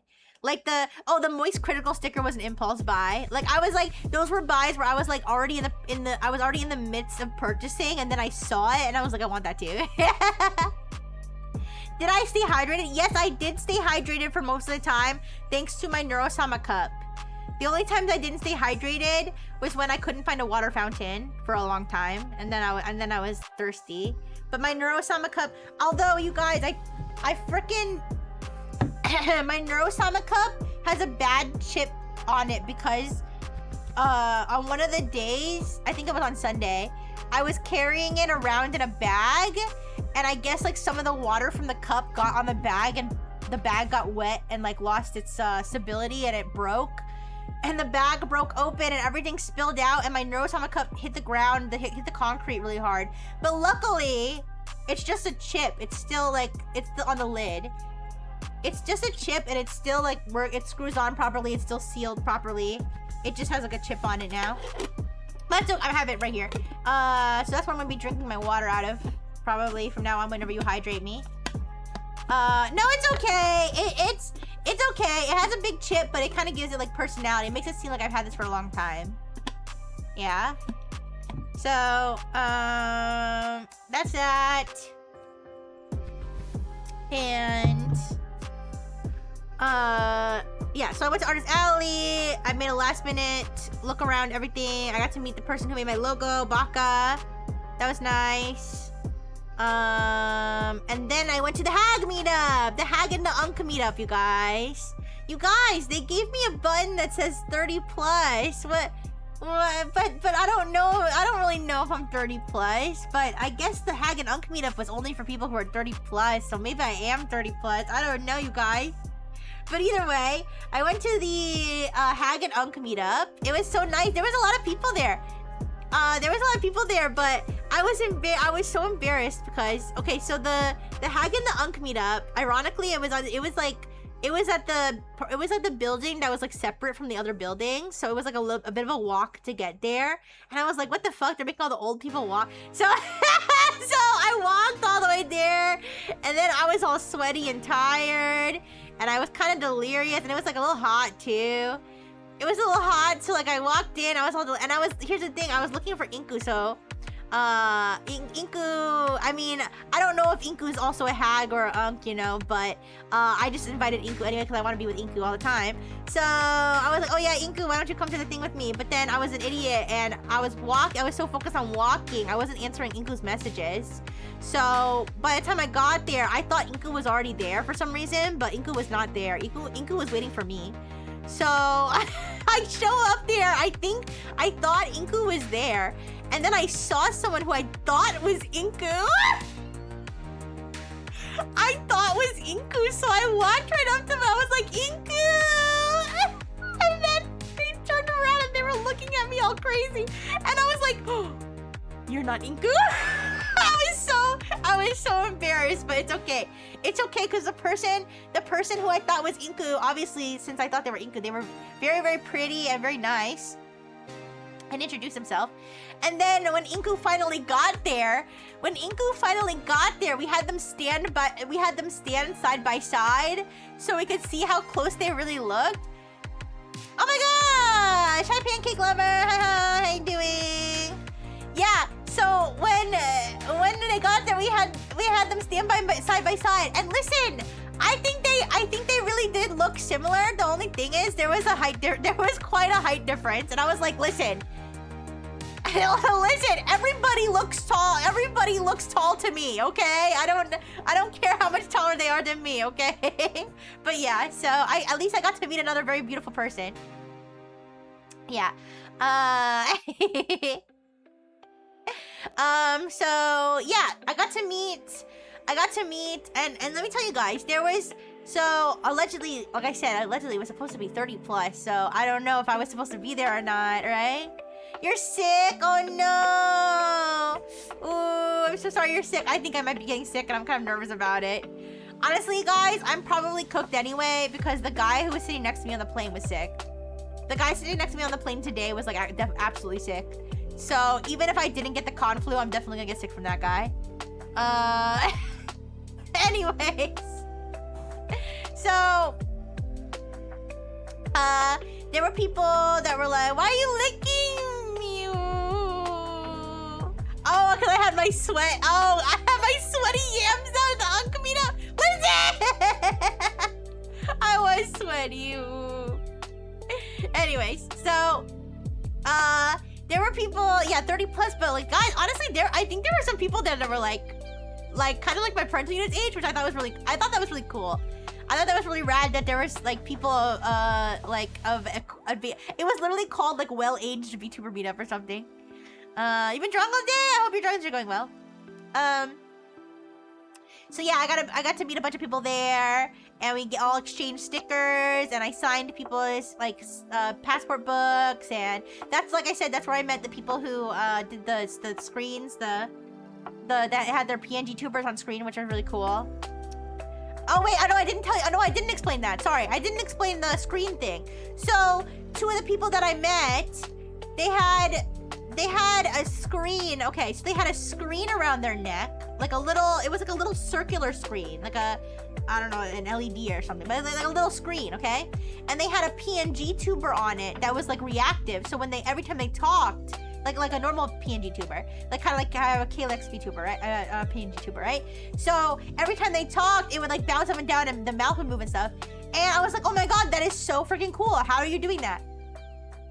So they kind of showed me. They had like a whole setup with like a Raspberry Pi and like all these wires with like a microphone, and they were running like a PNG tuber program on it and stuff. So I might have a tech chat where I bring them on to explain how they got that, how they made that, because I thought that was so cool. I wish I had one of those. Maybe I'll bring one next time. That's nice. Yeah, I hope I'm glad your drawing is going good. Art is fun. I want to do more art, you guys. I want to make so much fan art of VTubers, you guys. I want to make so much fan art of VTubers. Yeah. But yeah, so Hag and Unc meetup went great. Like I said, I met a lot of people there. That's probably the one place. That's definitely the one place where I like did the most networking out of anywhere. Was the Hag and Unc meetup. Thank you for the follow. Thank you. That was definitely. Is now following. Thank you for the follow. That was definitely. Oh. That was definitely where I did the most networking. I definitely met like the most people in one place at the Hag and Unc meetup. And thank you for the hydrate. Thank you. And I sold a bunch of water bottles from there too, because they brought water bottles. Like the person who organized it, the person who organized it is called Mungo Burrows. I had posted his sticker. He's like an elf, I think. Yeah. I picked up Rixie and Dr. Fish at the airport. It's super cute. Yeah. I added, when I reposted it the other day, I realized I forgot to add my little face things. Well, listen, I was no makeup at the airport because I was like, it's tiring being at the airport. But I forgot to do my power button. My power button is not makeup. That's my actual power button. But it's defunct, you guys. You can't use that to turn me off. Alright, I disabled my own power button so people can't turn me on and off. The Pokeball malfunction. What happened? But yeah, I made a little drawing. Dr. Fish was able to come on the plane with me. Alright, he's an emotional support companion, so he's allowed to come on with me. Dr. Fish was really nice. He was surprisingly nice. Yeah. The stars, they're like little stickers. They're like little makeup stickers I like to put on. Yeah, they're not permanent. Only the power button is permanent. But I like to wear the stickers to kind of balance out my face. To make it more, not symmetrical, but like, I don't know. I feel like having a random power button is like kind of weird, so I like to put little accessories. But Dr. Fish was very well behaved. Surprisingly. I think he just liked being around all the VTubers. Oh, banana! I think he liked being around the VTubers and seeing other people's like little mascots and stuff. He liked it. I know he doesn't like to be called a mascot. He's not a mascot, but he did like to see everybody. Yeah, so Hag and Unc meetup was good, and then after that, I went and I got some boba. I got some boba with Inku and Len, and that was really nice. And we got to see the ghost of Rosalie Patel came to visit us. Ooh, Rosalie. Ooh. Yeah, so the ghost of Rosalie Patel came to visit us at the boba tea shop. And you guys, I'm so stupid. We went to the boba bar. Boba bar, they had VTuber themed drinks at boba bar. they had VTuber themed drinks. And I wanted to get one, but the thing is, I like tapioca pearls in my boba tea. I don't like popping boba and stuff, so I was looking and I couldn't find one with tapioca pearls. But then I'm so dumb because I realized they call it honey boba. That's what they call it, like at that. I don't know if that's like normally what it's called, maybe in California or something. Thank you for the hydrate. You guys, should I do my Duolingo? I should do my Duolingo. I kept my Duolingo streak the whole time. I think I used one streak freeze though, so I should do my Duolingo just to be safe. Alright, give me 1 second. I know you guys can hear it. I'm gonna speed run this. I finally finished all of the katakana lessons. I think I finally finished all of the katakana lessons so I can move on to kanji.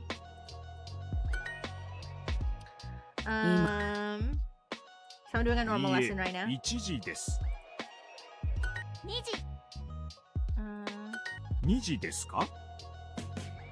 I had to do some sketchy shit to keep my streak, like waking up at 4 a.m. So I was the only one in the neighborhood trying to use data. Oh, Adoro. Oh, thank you for doing your best. I know, I'm so sorry. I'm so sorry that I streamed at like weird times and stuff. But I did want to see you guys. Izumi! Hi, Izumi! How you doing? Hello, hello, hello. Yeah, I'm talking about Offkai. Well, right now I'm doing my Duolingo, but I've been talking about how Offkai went.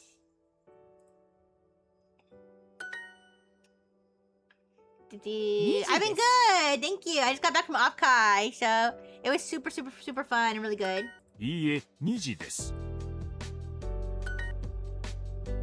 Okay, 1 second. 赤い、白い、靴、1、3時ですか? Come on. I gotta finish it before midnight. It's fine. I have 10 minutes. It's not gonna take me 10 minutes. Yeah, it's good to see you. I mean, not Offkai, but it's good to see you again in my stream. You didn't go to Offkai, did you? My Duolingo streak. Massive storms hit my area yesterday, and I was without power for 30. Oh, your Duolingo streak. Oh, sorry, I was confused. Yeah, Duolingo streak. I think Duolingo. If you contact Duolingo, if you have like a reason, you got FOMO. Aw, it's okay. Maybe you can go next time. Yeah, I tried to. Honestly, I felt bad for Lulu because yeah, that would be really cool.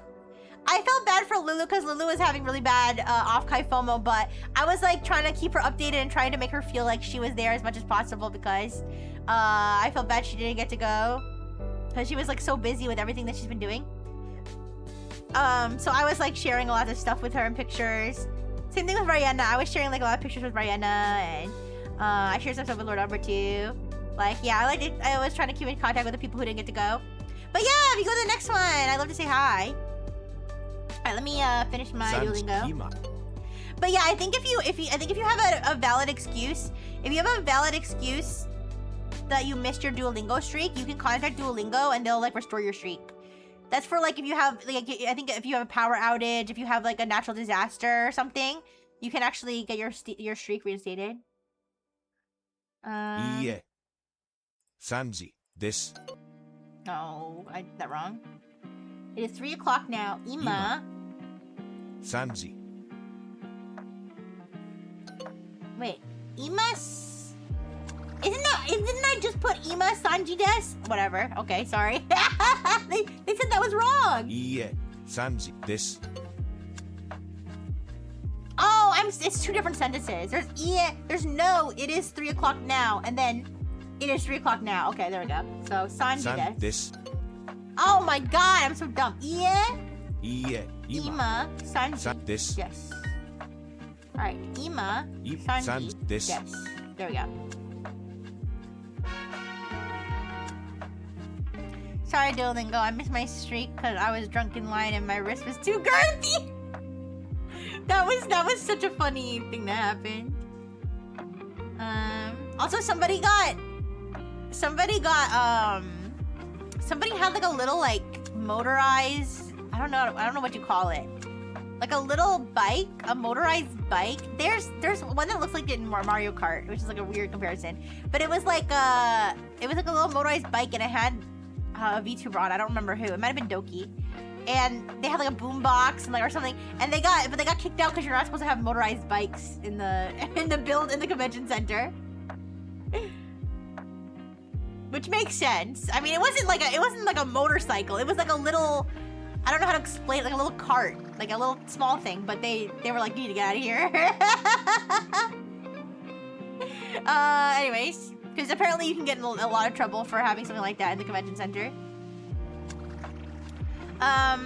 So yeah, after the Haganunk meetup, I got boba. Yeah, the boba bar was good. I'm really sad I didn't get the VTuber theme. I wasn't familiar with any of the VTubers. I wasn't familiar with any of the VTubers that had the drinks there, but yeah, I didn't realize that Honey Boba was the name they had for the tapioca. But I got taro, and I really like taro bubble tea. So I got the taro bubble tea, and yeah, the boba bar was cool. They had like the little thing with free Pokemon cards, but I think that some of them, at least the one I got, were like bootleg Pokemon cards, but it doesn't really matter. They were free, and it was just like something to grab, just like for fun. So I can show you which Pokemon card I got when I do my hand cam. And the boba was really good, and I was just chatting with Inku and talking about old times and Nexus and Analive and all the people we met and all that fun stuff. And what they're doing. Oh yeah, Catalyst has a concert coming up in August, you guys. Okay, don't miss it. Inku was so proactive. So Inku like went to a lot of panels because I don't know if you guys know Inku. Inku, who may or may not know the ghost of Rosalie Patel, and who also may not know be a reincarnation of Sophia Novelle, which is not a secret. Okay, Inku. If anybody knows Inku is like super like organized and is like always planning events and getting people together for covers and all that stuff. So the whole time Inku was like very proactive and was giving out Catalyst business cards, Inku business cards, and she had flyers for the Catalyst concert, and she was putting them everywhere. Guys, the city of San Jose knows who Catalyst is, because I would literally be walking down the street and I would just see a Catalyst poster I'd be walking out to out of the convention center, and I'd see a flyer like on the wall. So Inku was out there in San Jose letting everybody know who Catalyst was. And the flyer was really cute. It had them like in bathing suits for summer. It was, yeah. So yeah, Inku was out promoting Catalyst. It was amazing. She put one up at the boba tea shop bulletin board, and I saw her flyers all over Offkai and all over San Jose. So that was great. Yeah, we had boba tea, and we got to chat, and yeah, and then I went back, and then we went back to the convention center for a bit just to chill out and in the shade. And and by the way, there was a band that was playing like anime songs and stuff.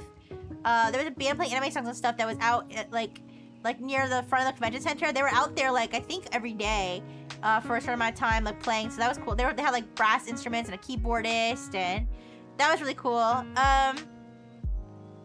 So yeah, then I went and I saw. So then I found out that Poet was there. So then I got to see Poet. I got to see Poet Evergreen, you guys. I was so surprised that I was gonna get to see her. So Poet came and saw me, and then we went back to the boba bar, because here's the thing. I knew I was gonna be seeing Poet, so, and that band, yeah, they went on to be the Beatles. No way! I wonder who the Beatles Oshi is. But anyways.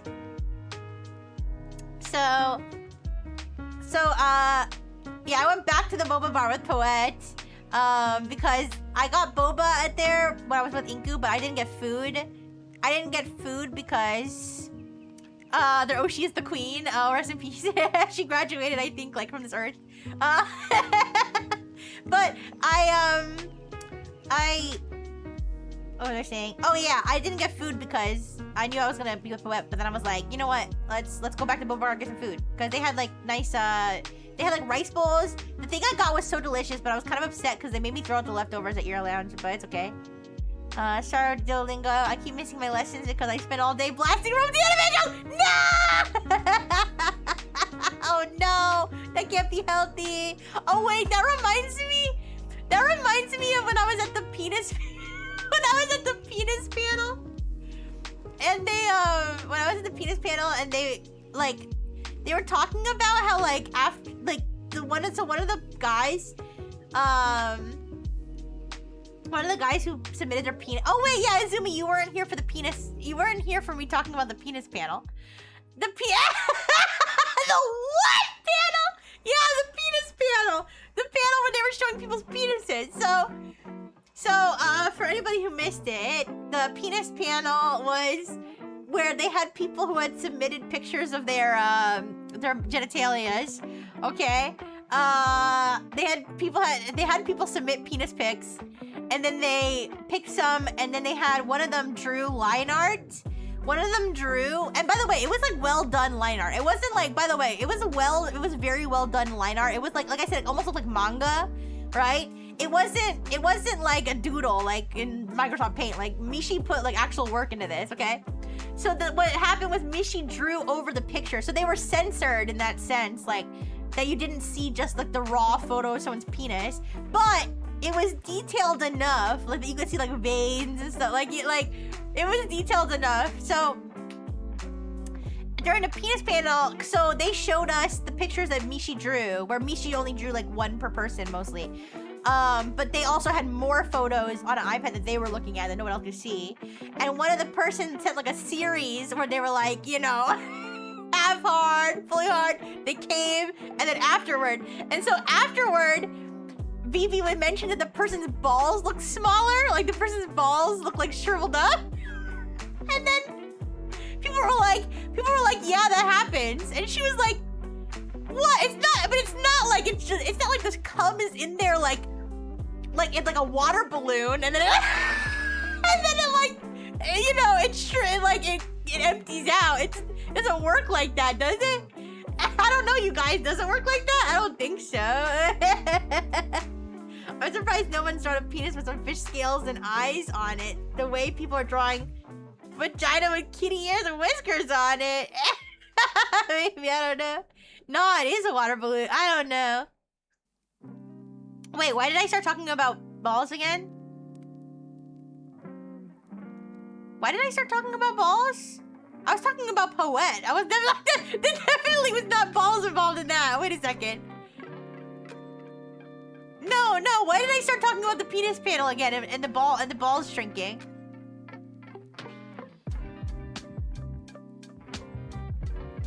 Wait, no. I know Vivi, but no. Why did I start talking about Vivi again?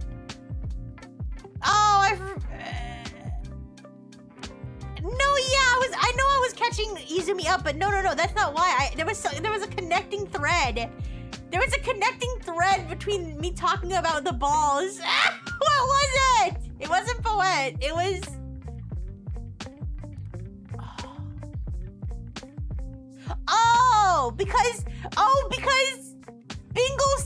because Bingle said I was blasting rope all day. Yeah, no, I think that's what it was. Because Bingle said because I was blasting rope all day to anime girls, and I was thinking, wouldn't your balls be whatever? Anyways, like how much cum are you storing in your balls? Anyways, so there we go. I figured it out. Okay, so then I went back. Yeah, so then I went back to the convention center. And then Poet came, and Inku got to meet Poet, so that was cool. So Inku got to meet Poet Senpai. And I met an Analive staff member. I met an Analive staff member who was one of the staff members who would like help us, who like, actually, I think she was the one who like basically explained what Analive was to us the first day. Or I think Captain did that kind of early, but like when Analive was really actually like almost ready to be used, this staff member, I don't know if I should say her name, but this staff member was one of the main people who was like explaining it to us and helping us with things. So I was really happy to see her. She was really, really nice. She came all the way from Japan, and it was good to see her. And she told us that like there's people So the company, so you guys know obviously Analyve shut down. But the company that made Analyve didn't shut down. Another ball. That company still exists, right? So I believe she still works there and some other people still work there.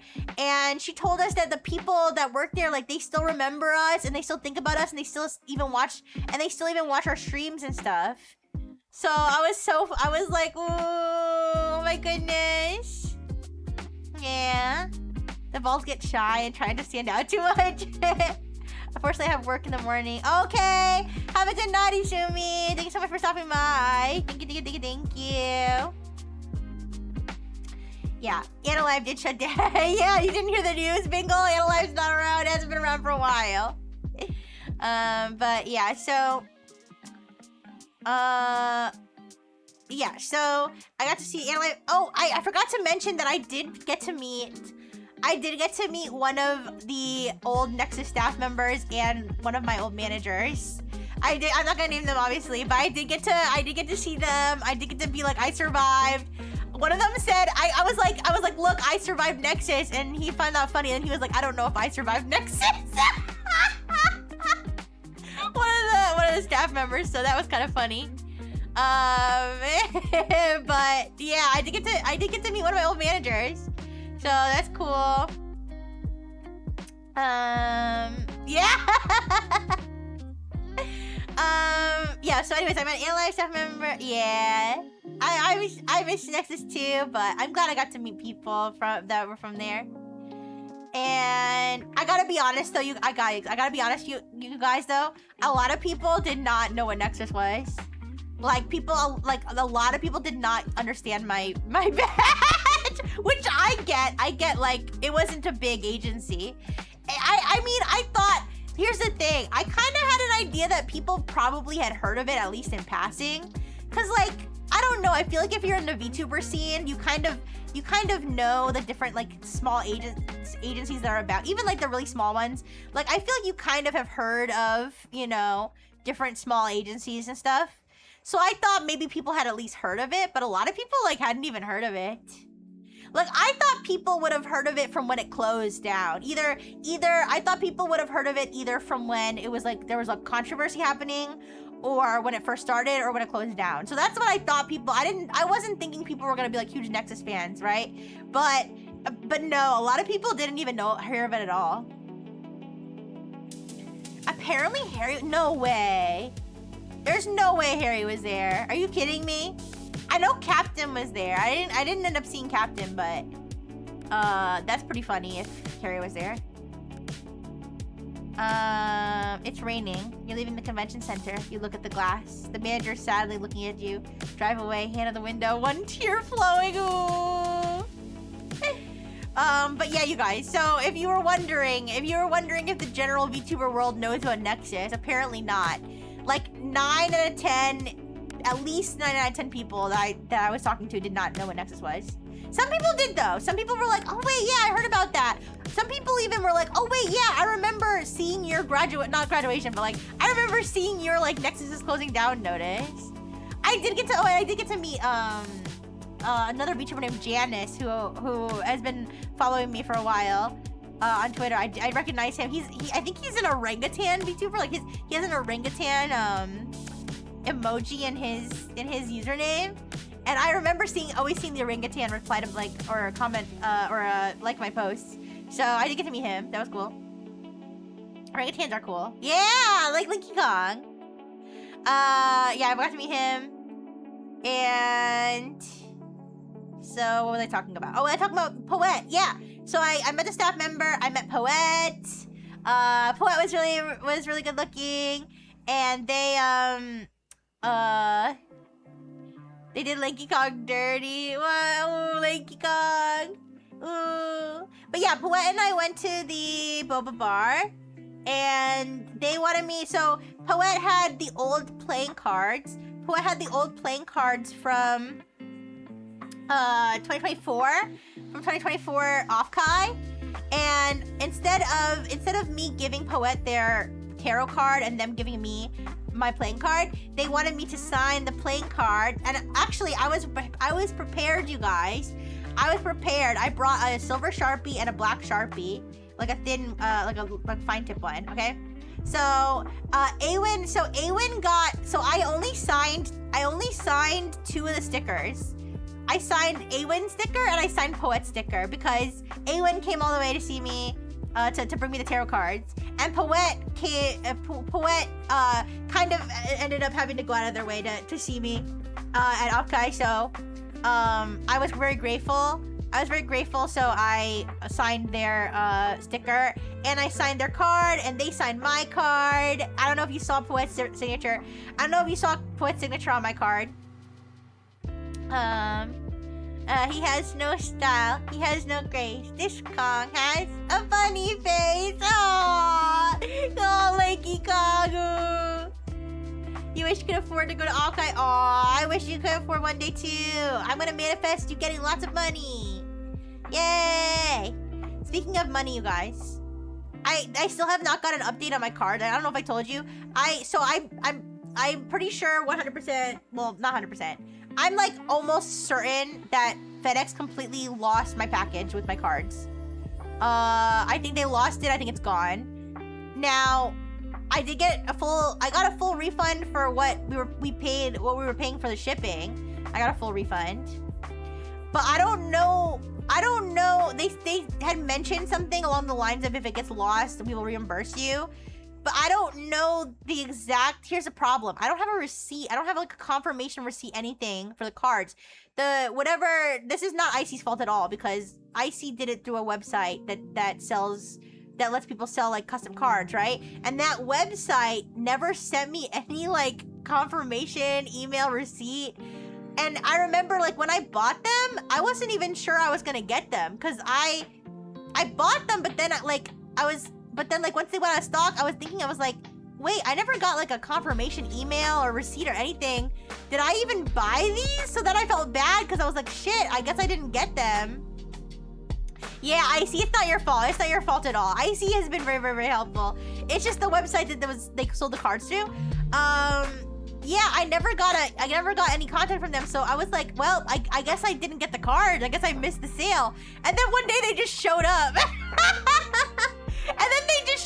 Oh, Luigi, welcome back home. So glad you got back home safe. Yay! Welcome back, Luigi. Yeah, but so I don't even know. I don't remember. I'm sure Icy can tell me how much they cost. But I don't know. Like, I guess the only thing I would have as proof is my bank statement of when I bought them, of how much they cost. And like, obviously they're worth more to me than that, but I think probably I could only get reimbursed for, the exact cost I bought them for. Yeah. Wedding con? Is that what you're calling it? Because you didn't get to go to Offkai, you're calling it wedding con? That's pretty funny. Either that or they got married at a convention, which would be kind of cool. Imagine two VTubers getting married at Offkai. Yeah, bye. I don't know. I don't know if that would go over well. What if it was 2 women? That would go over well. Anyways, yeah, I got some poutine. Alright. So, what was I talking about? Oh yeah, so the cards, I think, are lost to the wind. It's fine. I mean, it's not fine, but I'm not trying to freak out about it because, like I said, IC has been so helpful, and everybody who offered me to send me decks and everything, it's fine. Yeah, so Poet signed my tarot card, and their signature was so cool, and they were so cool, and it was just really, really awesome seeing Poet. And yeah, they were just talking to me about like how things are going. And, you know, do you guys know it was Poet's birthday? It was Poet's birthday. I think the day before I saw them. Yeah, I met Poet. I did. It was Poet's birthday. What was it? The 20. Man, is it already Wednesday? Holy shit. The 25th was Poet's birthday. So I got to see Poet right after their birthday. Yeah, but it was so good to see them. Okay, have a good night, Caesar. Thank you. Have a good night. Yeah, guys, I shouldn't stay up too late, but I want to tell you guys as much as I can.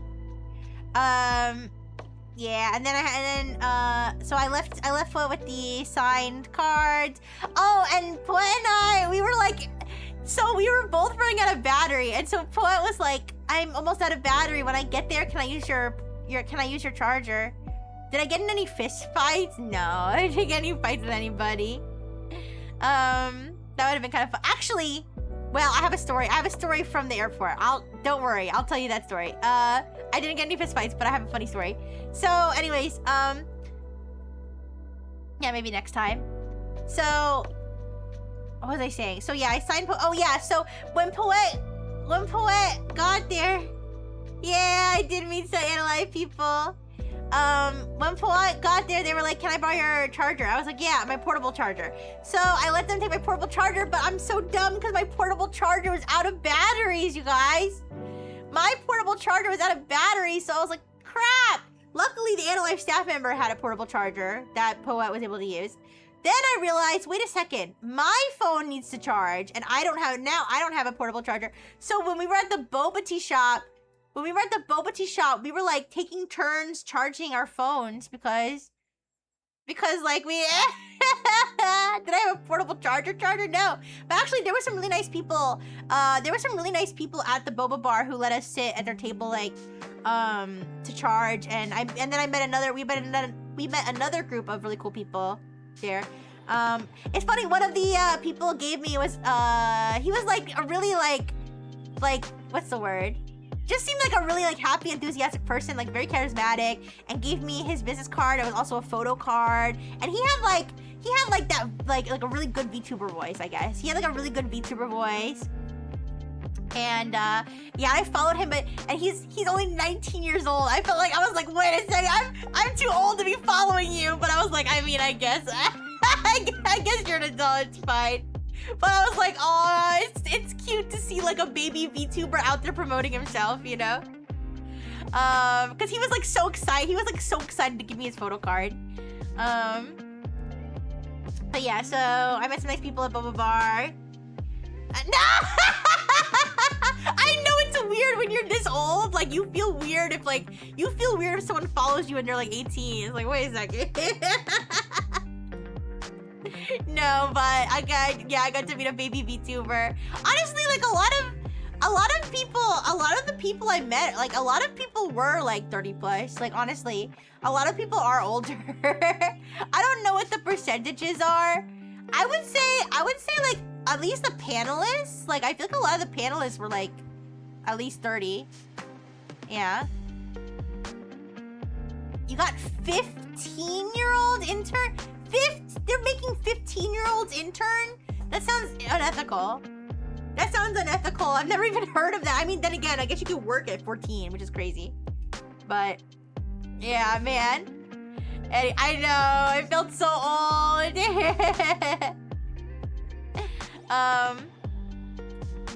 But no, I would say a good chunk of the people I met are 30 or older, or the ones who aren't 30 or older are at least like 25. Yeah, like I met like a 28-year-old. I met, you know, a 35-year-old. I met, you know, I most of the people I met were like definitely in their 20s. I mean, I'm sorry, definitely like over their 20s. Like definitely like 25 or up. Like full brains, fully developed people, right?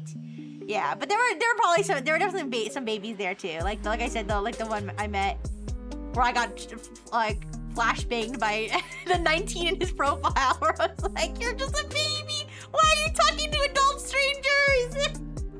You're just a baby." But yeah. Yeah, like he can't even rent a car. He can't even drink. He's just a baby. Anyway, so yeah, so we met some nice people at Boba Bar, and yeah, you guys, let me tell you, Boba Bar had the most delicious freaking pork belly rice bowl. It was so good.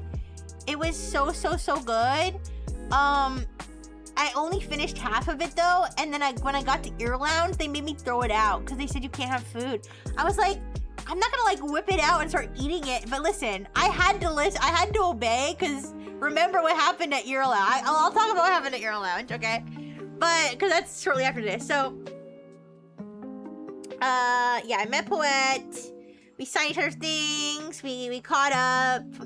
Because remember, we were the original Nexus tags. Me and Poet and Lumi were the original Nexus tags.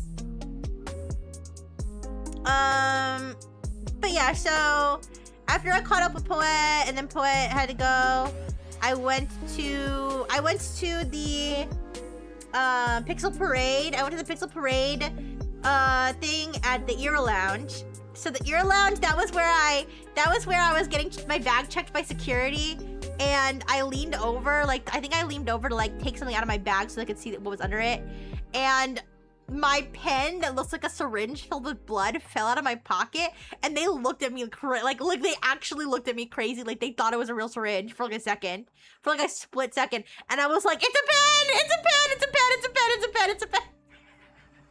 And I physically picked it up and like clicked it and showed them that it was a pen, because I think they really did think it was a syringe. And that was right after they just finished asking me, like they were like, what did they say? No outside alcohol, no drugs, no firearms, and then yeah, no knives or anything, or no weapons. And right after they said no drugs, like a freaking syringe falls out of my pocket. So that was embarrassing. And yeah, they made me throw out my pork belly. I was so upset because it was so delicious. Like I don't know if I'll ever get a pork belly right. I'm now gonna be in search like the rest of my life for a pork belly that was as tender and delicious and perfect as that one. And it was a good price too. It was like $15. Said 15-16 bucks for like a pork, and it was like a lot. They give you a lot of pork belly. Oh, it was so freaking good. Damn, I'm so mad they made me throw that out. But anyways, I mean, it probably wouldn't have been safe to eat, to be fair, but I do play with fire a little bit when it comes to my leftovers. So I was just gonna eat it that night. But anyways, so I went to the Ear Lounge, I went to Pixel Parade. Pixel Parade was good. The performances were great. There was not enough space for people at fucking Pixel Parade. It was literally like we were packed like sardines. There was not enough, like literally, I had to stand in one place and not move because like, so Pixel Parade, it was a concert. It was not a concert. It was another concert where they had a screen where they had the VTubers performing. I think it was pre-recorded. But it was really good. They had a really good, what's the word? Lineup. They had a good roster, a good lineup of people, of VTubers. If Rixie was a sardine, she would be my favorite sardine. Aw, thank you. But yeah, basically I found a place and I just had to stand there. Like, I couldn't move. I had my pen light. I was like, use my pen light. But there was no space to move. Like, literally, I had to be careful not to hit people. I had to be very careful not to hit people with my pen light. Because, like, literally, everybody was almost practically touching each other. And sometimes we did bump into each other because it was so tight. It was good though, and I did kind of get to be like toward the front, so I got to see the screen really well. They had so many VTubers that I didn't even know the names of, but that I really liked when they performed. Chio Chompy performed. I heard her performing like just as I was coming in, and her voice is so adorable. And very recognizable. So I heard Chio Chompy performing. Bonnie Barkswell and Alicia Montano. There was two other VTubers they were with, and I don't remember their names, but they did Luca Night Fever, and I was going crazy with my body pen line. I was so happy. I love that song too. Yeah, and so I don't know. And here's the thing though, I ended up leaving a little early because I was getting tired, and I was getting like really hot. Like, here's the thing, I was like standing in one spot with my heavy backpack, with a lot of people around me, so I was like kind of getting like, I was like getting overheated and like getting tired, and I was like, as long as I got to see Bonnie and Alicia perform like in that one song, I don't know if they had their own sets or not, but I had to go after that because I was like, it's getting late, I'm like tired, I have to get up early tomorrow, so I ended up leaving.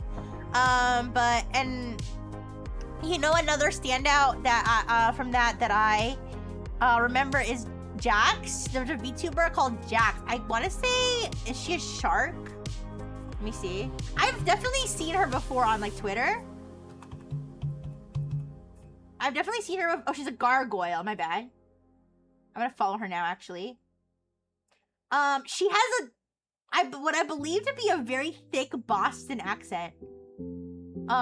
Which is unique. I don't think I've ever heard I don't think I've ever heard a VTuber. I don't know if she was doing a bit or if that's really her voice like all the time. But she was cool, and it was funny because like she was like, I don't sing, and which I related to because I also don't sing, not very well. So she just did the song Tequila. You know the song Tequila, where it's like literally just like dun dun dun dun dun dun dun dun dun dun dun, and then you go Tequila, or however it goes, whatever. So that was fun. Yeah, Jax was really cool. Yeah, like I said, I'm assuming the Boston accent is how she streams, so I'll have to watch her streams because I've never heard of a VTuber with that accent before.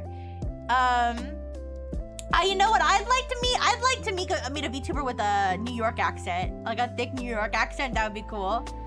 I don't think I've ever met one. I don't think I've ever met a VTuber with like a thick, like stereotypical New York accent. So yeah, I saw Jax. I saw like there were so many people, and guys, they were performing like the best freaking songs. They were performing like the best freaking songs at this Pixel Parade. They did Welcome to the Black Parade. They did someone did Idol. They did like the Naruto, like whatever. Yeah, like that. They did that. They did Diamond City Lights. What's inside? That's like one of the VTuber songs that I do know that I really, really, really love. Guys, I don't know if this is like embarrassing to admit, but I actually, my first experience like with VTubing and knowing who VTubers were was like Niji Sanji. So like I did follow like a lot of Niji Sanji people for like a long time before that company turned out to not maybe be the best company. But so like I was like freaking out for Diamond City Lights. I love that song so much. Wait, Luigi Sanji from One Piece. Yeah, Luigi Sanji from One Piece. Hi Kina. Hi. But yeah, there was that song. Like there was just so many good songs. There's so many good performances. And the Wotagay people were doing the Wotagay thing. There was a guy who was doing all the Wotagay motions but didn't have any pen lights. And I felt bad because I wasn't sure if either his pen lights broke or it ran out of batteries or if he just couldn't afford to have pen lights. But he was doing all the motions that you would do with the pen lights but without the pen lights. I was like, I want to give this guy my pen light. But then I didn't because I spent money on the pen light and I wanted to keep it. Yeah. And so then I went home. And then I went back to the hotel after that. And then I did a Twitter space while I was packing up, but I had to get rid of the recording because I accidentally said like too much that I wasn't supposed to say, but but it's fine. And apparently there was like a shooting like shortly after I left. It was like an hour or something after I left. Nobody got hit though, so that's good. But that's kind of crazy. That was right by the convention center. That was like people were there. Like people from Offkai were there. Nobody got hit, but like somebody shot a gun. Like it was like a teenager. I saw the news article about it. It was like a teenager. And so like they shot, I don't know if they were shooting at somebody or if they were just shooting a gun. Like, I don't know, but somebody shot a gun. Nobody got hit. Person got arrested. But it happened right by the convention center. Like there were people from Offkai there. Yeah. But I wasn't there. I had left already. Like, this was like an hour or two after I left. So, I'm trying to think if there's anything I forgot. Because the last thing I know I'm going late, but I just want to do everything. I want to talk about everything. The last thing I want to talk about is my airport adventure and my beach adventure. So, you guys, at the airport, at one of the airports I was at, because remember, I had to go to a bunch of different airports. So, at one of the airports I was at, I noticed there was a group of people where they had people like coming up to them asking for autographs, okay? There were people that they had people coming up to them asking for autographs. And I was like, who are those people? Like, those must be celebrities.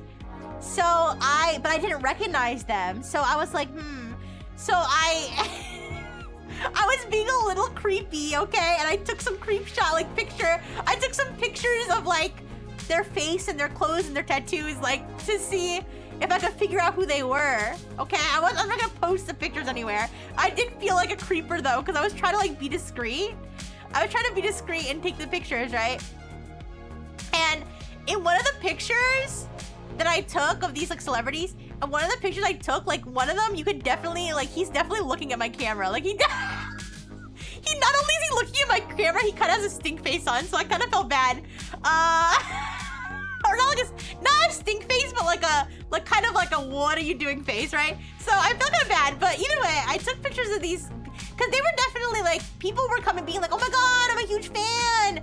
Oh, can you sign this? Oh my gosh, can I take a picture with you? Like, so they were like relatively like famous, right?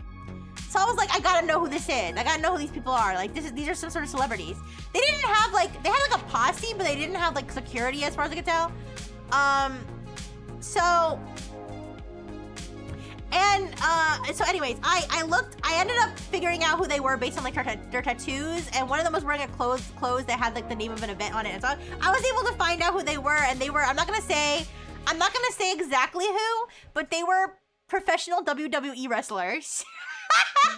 They were WWE wrestlers, you guys. Not John Cena, it wasn't John Cena, okay? But they were actual WWE wrestlers.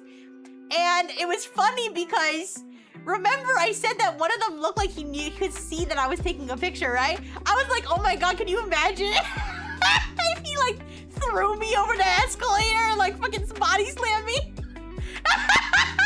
for taking a picture. Anyways, so that was kind of cool. And like they were like, at one point they were literally sitting right, so they were like right in front of me on the escalator. They were literally right in front of me on the escalator where there were still fans like who had kind of followed them, who were like talking to them on the escalator. I mean, they were being nice. They weren't like being like, get away from me. Like they were like being nice.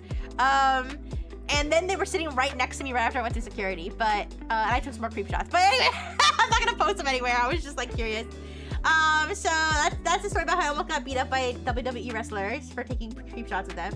Okay, when I say creep shots, I wasn't taking like upskirt photos. I was just trying to get discreet photos of them so I could figure out who they were. That's literally all I was doing, okay? Listen, they're not VTubers, okay? They don't need their faces protected. So yeah, so then I was at the airport, and yeah, so what happened was, in regards to the beach, actually wait, let me tell you this first. So I was at the airport, so here's what happened. I was trying to, so I already said my goodbyes. I already said my goodbyes to Poet, to Inku, Manon, Petrichor. I said my goodbyes to everybody, and I was hoping to meet up with Felix one last time to either give him the cards, which didn't happen, obviously, because I didn't get the cards. And then I was hoping maybe I could at least give him some of the Rihanna merch that I brought with me. I brought some stickers with me, some Rihanna stickers. So I was hoping to at least get him some stickers. I didn't end up working out, but it was really funny because we had been messaging each other, and then we figured out like, you know, the timing of us going to the airport, it wasn't gonna work out. So I was like, okay, sorry I didn't get to see you, bye. Then I was at the airport. Obviously I tweeted about being at the airport, okay? I tweeted about being at the airport, and Felix was like, wait, are you at the airport right now? Or no, are you at this, I'm not gonna say the name of the airport, obviously. But Felix was like, are you at this airport right now? And I was like, yes, I am. Wait, let's go meet each other, hurry. And so Felix was like, I'm at this terminal or whatever. Let's just say hypothetically it was like terminal F or something, right? And I was like, oh, I'm like at terminal 3. I was like, do you mean terminal C? And this is not, by the way, this is not the real like names of the terminals. This is just like hypothetical, right? I'm just like doing placeholders, right? So he was like, no, it's definitely terminal 3, not terminal C. I was like, wait a second. And then I realized I wasn't at the same airport. I realized I wasn't at the same airport at all. I was like, oh, I'm so stupid. I'm sorry, I'm not. I was like, we're not even at the same airport. And so we didn't get to see each other again. Ooh. But it's okay. It's okay, because at least we got to see each other once.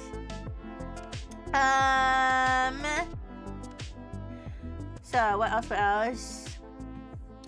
Oh, the beach. Yeah. So I had a very, very long layover. I had a very long layover in one location that just happened to be near the beach.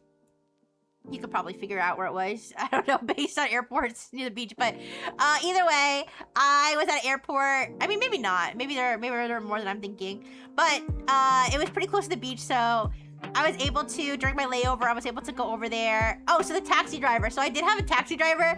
He wasn't rude to me, but he was like rude. He was like being rude to the, so like the way that they had, well, now you're gonna maybe figure out what airport I was at, but either way, they had staff members at the airport who were directing the like taxi traffic basically. And he was, I won't give you the whole setup of like how all the rideshare stuff was going on, but he was like yelling at the staff. He was yelling at the staff members. He was like, anytime he was having some trouble, he was having a problem with someone on the road, he was like yelling out his window. He was honking a lot, flipping people off. And then he was like complaining to me. He was like, can you believe these people? These fucking blah, blah, blah, blah. And I was like, I'm not really loving the negative energy. So I gave him 4 stars instead of 5 stars, okay, on Uber, because it was like a taxi Uber. Like you can order taxis through Uber, so that's what it was. So yeah, I wasn't a huge fan, but other than that, all of my Ubers were good. The beach is really nice. The beach wasn't too crowded. It was like a Monday at like a weird time, but the beach wasn't too crowded, but and again, you could probably find out what beach I was at. It's fine, I'm not there anymore. It's fine, whatever, I don't care. But there was like a group of ladies doing a dance, like a group, like I guess I don't know if they're professional dancers, like a group of ladies all in like matching costumes doing a dance on the beach with like professional videographers like videoing them. So I don't know if like that was for social media or if that was like a music video or something. It was kind of cool. I didn't get any pictures, but maybe I should look up based on like what costumes they're wearing. I wonder if I could like look up and like what beach they were at. I wonder if I could look up like who that was and like what they were doing. But it was kind of cool. It was kind of cool seeing that. I kind of watched them for like a little bit from a distance, like because it was interesting. They were, because like I said, it seemed like they were a professional dance. It wasn't like they were doing like a tick. At first, I thought it was a wedding. At first, I thought it was people taking like wedding photos. And then I thought, when I saw they were dancing, then I thought it was like maybe like a TikTok thing. But no, they had like professional like videographers with like big fancy cameras and they were taking video from multiple angles. So they were definitely doing some big production at the beach. So that was cool. And yeah, I got to the beach at the perfect time, because not only was it like not crowded at all, so I didn't get like people obstructing my pictures, but it also like was before sunset. It was right before sunset, so if you look at my pictures, you can see like the progression of the sun setting. It was so beautiful and so awesome, you guys. I loved it, and I was just chilling out and just enjoying, and the weather, like the temperature was nice. It wasn't too hot, it wasn't too cold, it wasn't raining. The golden hour, exactly. It was so beautiful. Yeah. And you guys, I drew Dr. Fish. Guys, I kept drawing Dr. Fish, and then by the time I went to draw for engineer, the ocean had washed away Dr. Fish. So I had to draw Dr. Fish like 3 or 4 different times, and I kept moving up, and the water kept coming out higher. The water was following me, you guys. He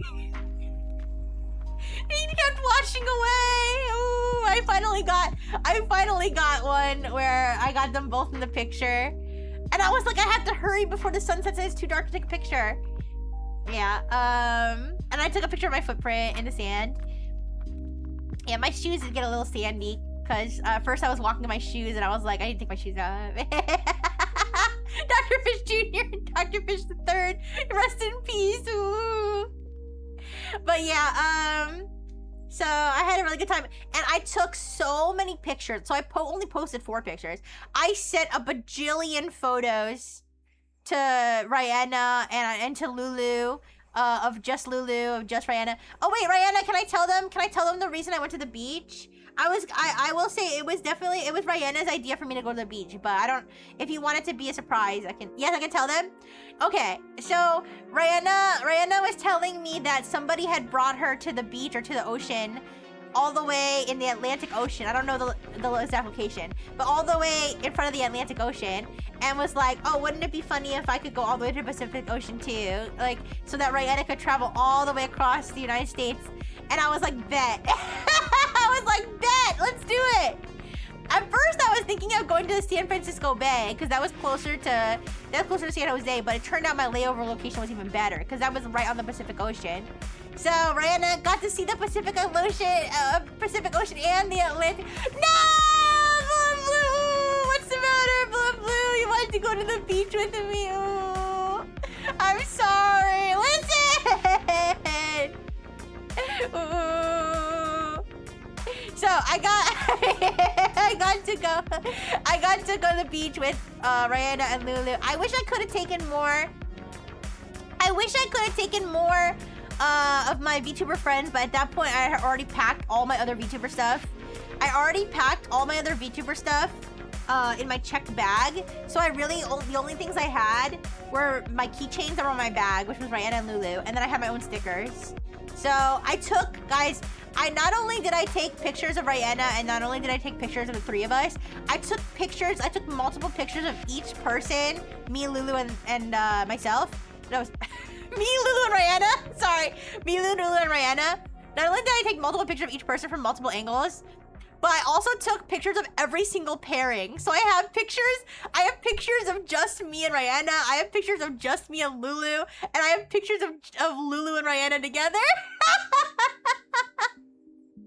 So if anybody ships any configuration of ship that you're interested in, I have pictures. But yeah, so I probably spent like an hour max at the beach. I didn't spend that much time at the beach. I spent about an hour, I would say. And yeah, and I walked around. There wasn't a lot of seashells. Plus, I had like my bag. I didn't have my big heavy suitcase with me, but I did have my heavy backpack. So it was, and my purse. So I couldn't like run around and do that much. I couldn't like wade in the ocean and stuff. But I was looking for seashells, but there really weren't a lot of seashells. But I did walk around a little bit. I got to draw pictures, enjoy the sunset, and then I went back to the airport, and I did get some good food at the airport. I was taken care of at the airport, and I survived all of my flights. And I did have a really tight layover, you guys. One of my planes was late.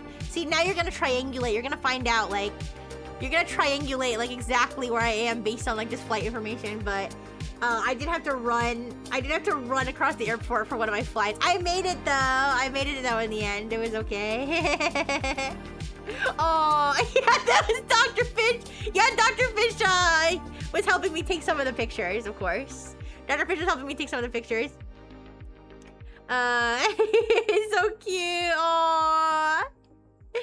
Yeah. But I was so happy. And yeah, and then honestly, I slept. I played, I had good Wi-Fi on the plane. So I played Pokemon TCG Pocket basically the whole time I was on the plane. There was a screaming baby on one of my flights. Also, the guy next to me was sick. So there was one flight where there was a screaming baby and the guy next to me was sick. So I was like, this is great. This is the best flight ever. But I played Pokemon TCG Pocket and I got Master Rank on the plane. That was cool. And then I got home, but I forgot to mention on one of my planes. No, I think I did mention it, but on one of my planes, there was a bunch of Offkai people on the plane. Obviously, I won't say who. And one of them was, I realized Offkai people were on the plane. Well, first I noticed one of them had their con bag. And then I realized I recognized one of them. So then I was like, oh, were you Offkai? And then a bunch of people around me were like, oh, Offkai. So I exchanged stickers with all those people, so that was kind of cool on the plane. Did you see that they just announced you no longer lose points outside of Master Ball? Free master rank for everybody. Yeah, I guess so. That's crazy. That actually is kind of crazy. I mean, that definitely will make the climb less frustrating, but why? But like, why? I don't know. I'm usually not the... Well, here's the thing. I'm the kind of... I can see it being annoying when a game is made easier, like a game is made easier and it's not like optional. Like so like I'm a believer in easy options for dumb people like me. Like I feel like dumb, skillless people like myself should be allowed to enjoy games. But at the same time, I don't think a game itself should be like the base game, I suppose, shouldn't be dumbed down for dumb people like me. Like it should be kept at whatever competitive level for the people who like are more skilled. So I don't know. How do you feel about the change? I feel like that makes it. I feel like that kind of does make it a little easy, doesn't it? I mean, it will benefit me in terms of like my time, like not wasting my time and getting tilted, taking forever to get to master rank. But but that seems like it makes it really easy. Yeah. Oh, I forgot to mention when I was talking about Sam Joe, the mascot. That's her right there. She's on the badge. That's Sam Joe. Oh, also you guys, at the oh Sunny, hi Sunny, hi, how you doing? Did you miss me? Ooh. But I forgot to mention. So at the convention center, they were also having like a CrossFit convention or something. They were having a CrossFit convention. So there was like a bunch of like CrossFit athletic people like just walking around the same space as all the crazy anime people. So that was kind of funny. I was like, they're probably thinking like, who are these freaks in their costumes?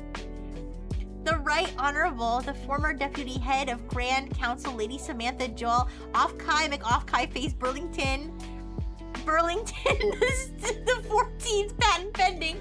Yeah, is that actually the official name? Doesn't she have like a crazy long name? Yeah, I remember that. Offkai McOffkai Face is funny. Were you drooling? For the CrossFit people? No. The CrossFit people? I mean, I don't know. It wasn't like a bunch of buff dudes. It was just like people who care about fitness, I guess. No. Probably more overlap than we'd expect. I mean, there was definitely like some buff people at Offkai. Like I saw a Goku cosplayer who was like shirtless, like Super Saiyan Goku. Or like blue hair Goku, I don't know. But he was shirtless and he was like massive.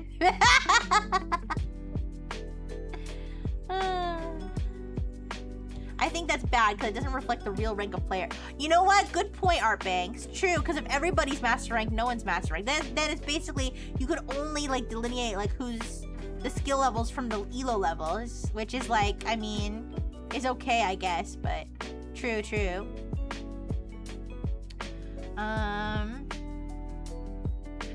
But yeah. Oh, and there were like furries. There were people with like the full furry heads. There were some mascots there. I don't know. I kind of recognize the mascots, but I can't place it right now. I think there was a Chikawa too. I think someone was in like a full Chikawa costume. There were lots of like robot people being walked around on iPads. People in all kinds of silly cosplays, and people dressed as people dressed as Spider-Man. People dressed as anime characters. People dressed as Genshin Impact characters. People dressed as VTubers. All kinds of stuff. So it was really, really fun. I don't know. And then the last thing was I came home and I saw Test Subject again. And Test Subject was so excited to see me, and she was wagging her little Test Subject tail, her weird little tail, and she was jumping up on me, and I gave her a French fry from my McDonald's bag, and it was a happy reunion, yeah.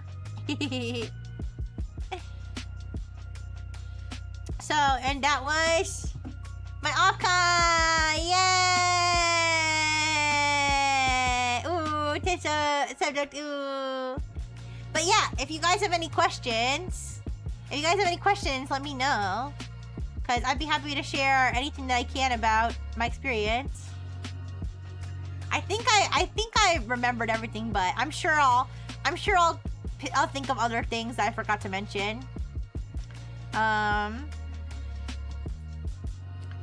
But yeah, how bad did she bully around the parental units?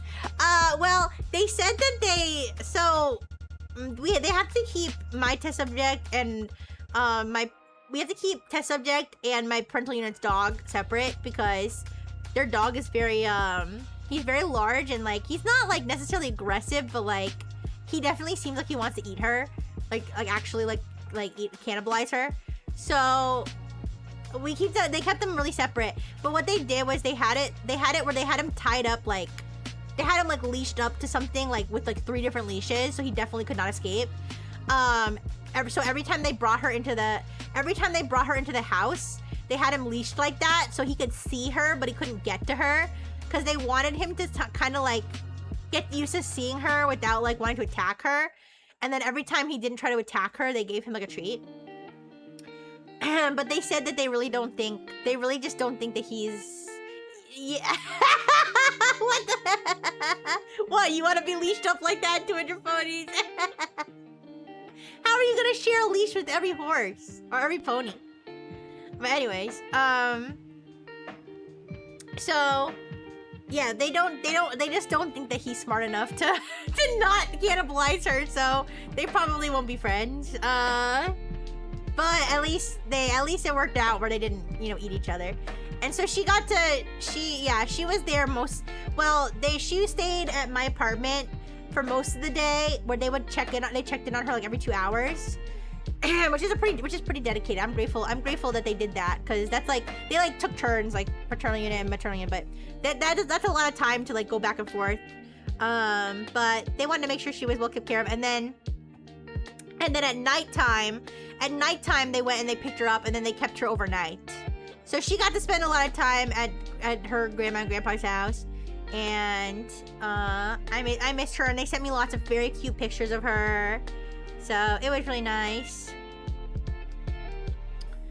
But yeah, I want to say Offkai super inspired me to dedicate my life to VTubers. Oh yeah, I forgot to mention, you guys, on Tuesday night, I did partake in some beverages. That was probably the most drunk I was the whole time, was Thursday night. I wasn't that drunk, okay, but I did partake in a multiple of beverages, and I was messaging Lulu. This was I got to see like I said, I got to see Eva Ananova perform, which made me really happy. And I was messaging Lulu a little bit inebriated, and I was like, man, I fucking love VTubers! I love VTubers! I want to dedicate my life to VTubers. I'm gonna watch VTubers 24/7. And she was like, yeah, VTubers are great. Oh, you want to dedicate your life to Rixie? Ooh, yeah. But it really did inspire me, you guys, to work harder and be a better VTuber and network more and meet more VTubers and watch VTubers every day. And yeah, so I think you're gonna see, hopefully you're gonna see improvements in Rixie going forward after Offkai. I'm gonna try to step up my game, you guys. I'm gonna try to step up my game because I would love to inspire more people, and maybe one day I'll be on the big screen. But I don't know what I'm gonna be doing though, because I'm not much of a singer. So like I said, a lot of the people were singing. Maybe rapping, or maybe I'll do what Jax did and I'll just do something funny and goofy. Because I'm really not much of a singer. Or I could sing really easy songs, right? So, domo arigato, Mrs. Roboto, domo. But yeah, unfortunately, it is looking like I'm gonna be sick, you guys. I'm so worried about being sick. I had a bad feeling. Here's the thing. I had a bad feeling that I was gonna get sick because I basically get sick. I mean, has there been a single time that I went traveling and I didn't get sick? Can anybody recall a time where I went on a business trip and I wasn't sick afterward? I've been on three or four business trips the entire time that I've been streaming, and I think I got sick every single time. Yeah. So I was thinking I was probably gonna get sick from traveling. But the thing is, I was wearing a mask a lot of the time, but I wasn't wearing a mask on the plane. I should have, you know what I should do? Next time well, actually, I'm traveling next week. For you guys that don't know, for you guys that don't know, I have a business trip next week. So, I know you guys miss me so much, but you're gonna have to miss me a little bit again because I'm gonna be traveling. I almost forgot that it was completely the next week.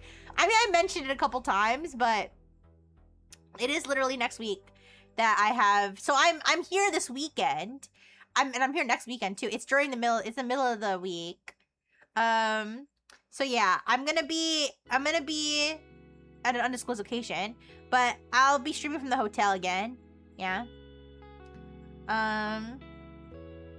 Don't worry, I'll be here. But I'm really worried about being sick and like, what do I do if I'm still sick and I have to go on my business trip? Do I just not go? Like, how does that work? Like, I don't, like, I'm required to go by my company. I guess I just wear a mask?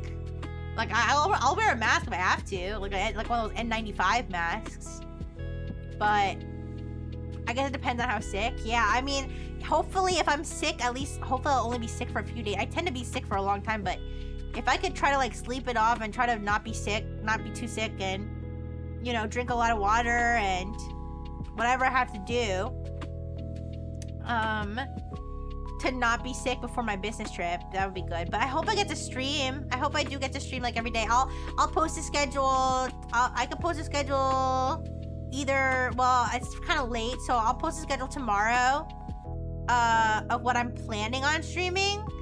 But if I'm sick, then we'll have to wing it, unfortunately, because if I can't use my voice, I don't want to like do the sick voice. I feel like it's kind of annoying, like grating on the ears for you guys, and also probably not good for me to strain my voice either. So we'll see how I feel tomorrow. If my voice is not good tomorrow, I might do a silent Pokemon TCG stream, where I'm like talking to you guys in the chat and playing with you guys, playing cards, you know, TCG with you guys. And then we'll just figure it out, yeah, from there. But I'm so glad I got to. You're still in the queue. You're still in the queue from last time, 200 ponies. I'll have to remove you later. But yeah, that was Offkai. Like I said, I'll have to post a picture. I had to post a picture of my Yuri standees. I had to post a picture of my full haul. Don't worry, you'll still be hearing about Offkai for like the next like 2 weeks at least. All right, I still have stuff to post. I still have stuff to share. Yeah, it'll be good. So I'm gonna let you guys go now. I have to get some sleep because I have work tomorrow. I don't want to work, but I have to. But okay, let's find someone to raid. I wonder if I search Offkai. I wonder if there's gonna be somebody else talking about Offkai. Let's see. Because I have to remember to follow. At some point, I gotta sit down. And not only follow everybody whose business cards I got, because I already followed a bunch of people, but like I didn't follow everybody whose business cards I got. But I gotta follow everybody. Follow everybody whose business cards I got, and then I also have to go follow them on Twitch too and YouTube. No job, no work. Ooh. Oh wait, you guys, remember there was the one VTuber who I couldn't identify. Wait, I can show you real quick. I was talking about it on my Twitter space the other day, but I got their sticker, but I couldn't figure out who they were. I hope I find them one day. Here's the thing, I didn't meet that person in person. It was one of the stickers. It was one of the stickers that I got for free from the freebie table. And I could not figure out who this was. Wait. Let me show you. Find this VTuber. I think it's a male VTuber, but I can't tell. Who is this man? Have you seen this man?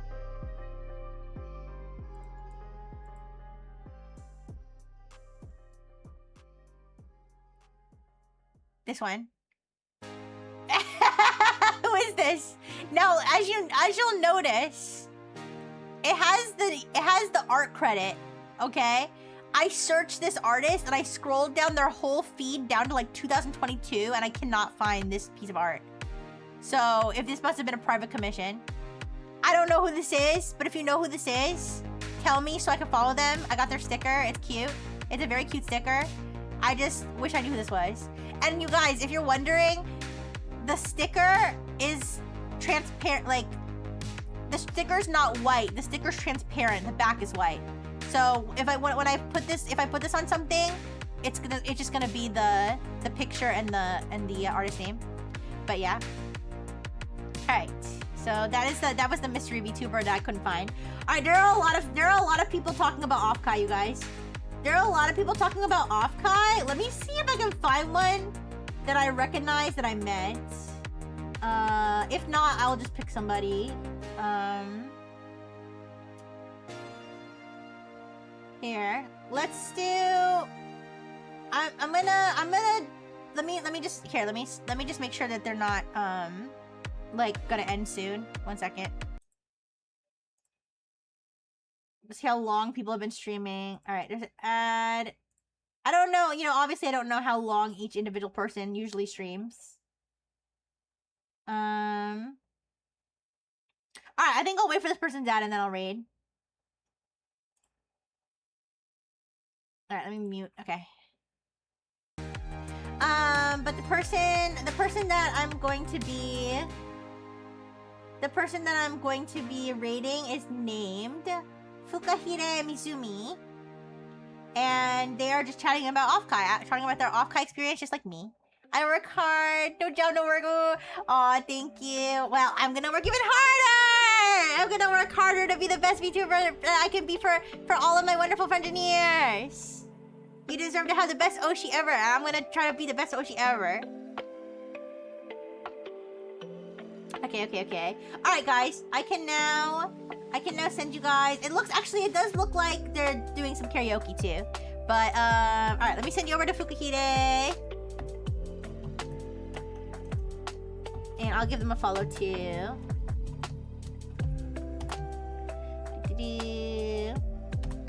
Alright, thank you everybody. Thank you Toaster. Thank you Artbase. Thank you Bingo. Thank you Nun. Thank you 200 Ponies. Thank you Blue and Blue. Thank you Bingo. Thank you Pax. Thank you. Thank you Sunny. Thank you Rihanna. Thank you Mel. Thank you Mel. And thank you Lurkers. Big kisses. Mwah. Thank you for the hydrate. Bye bye.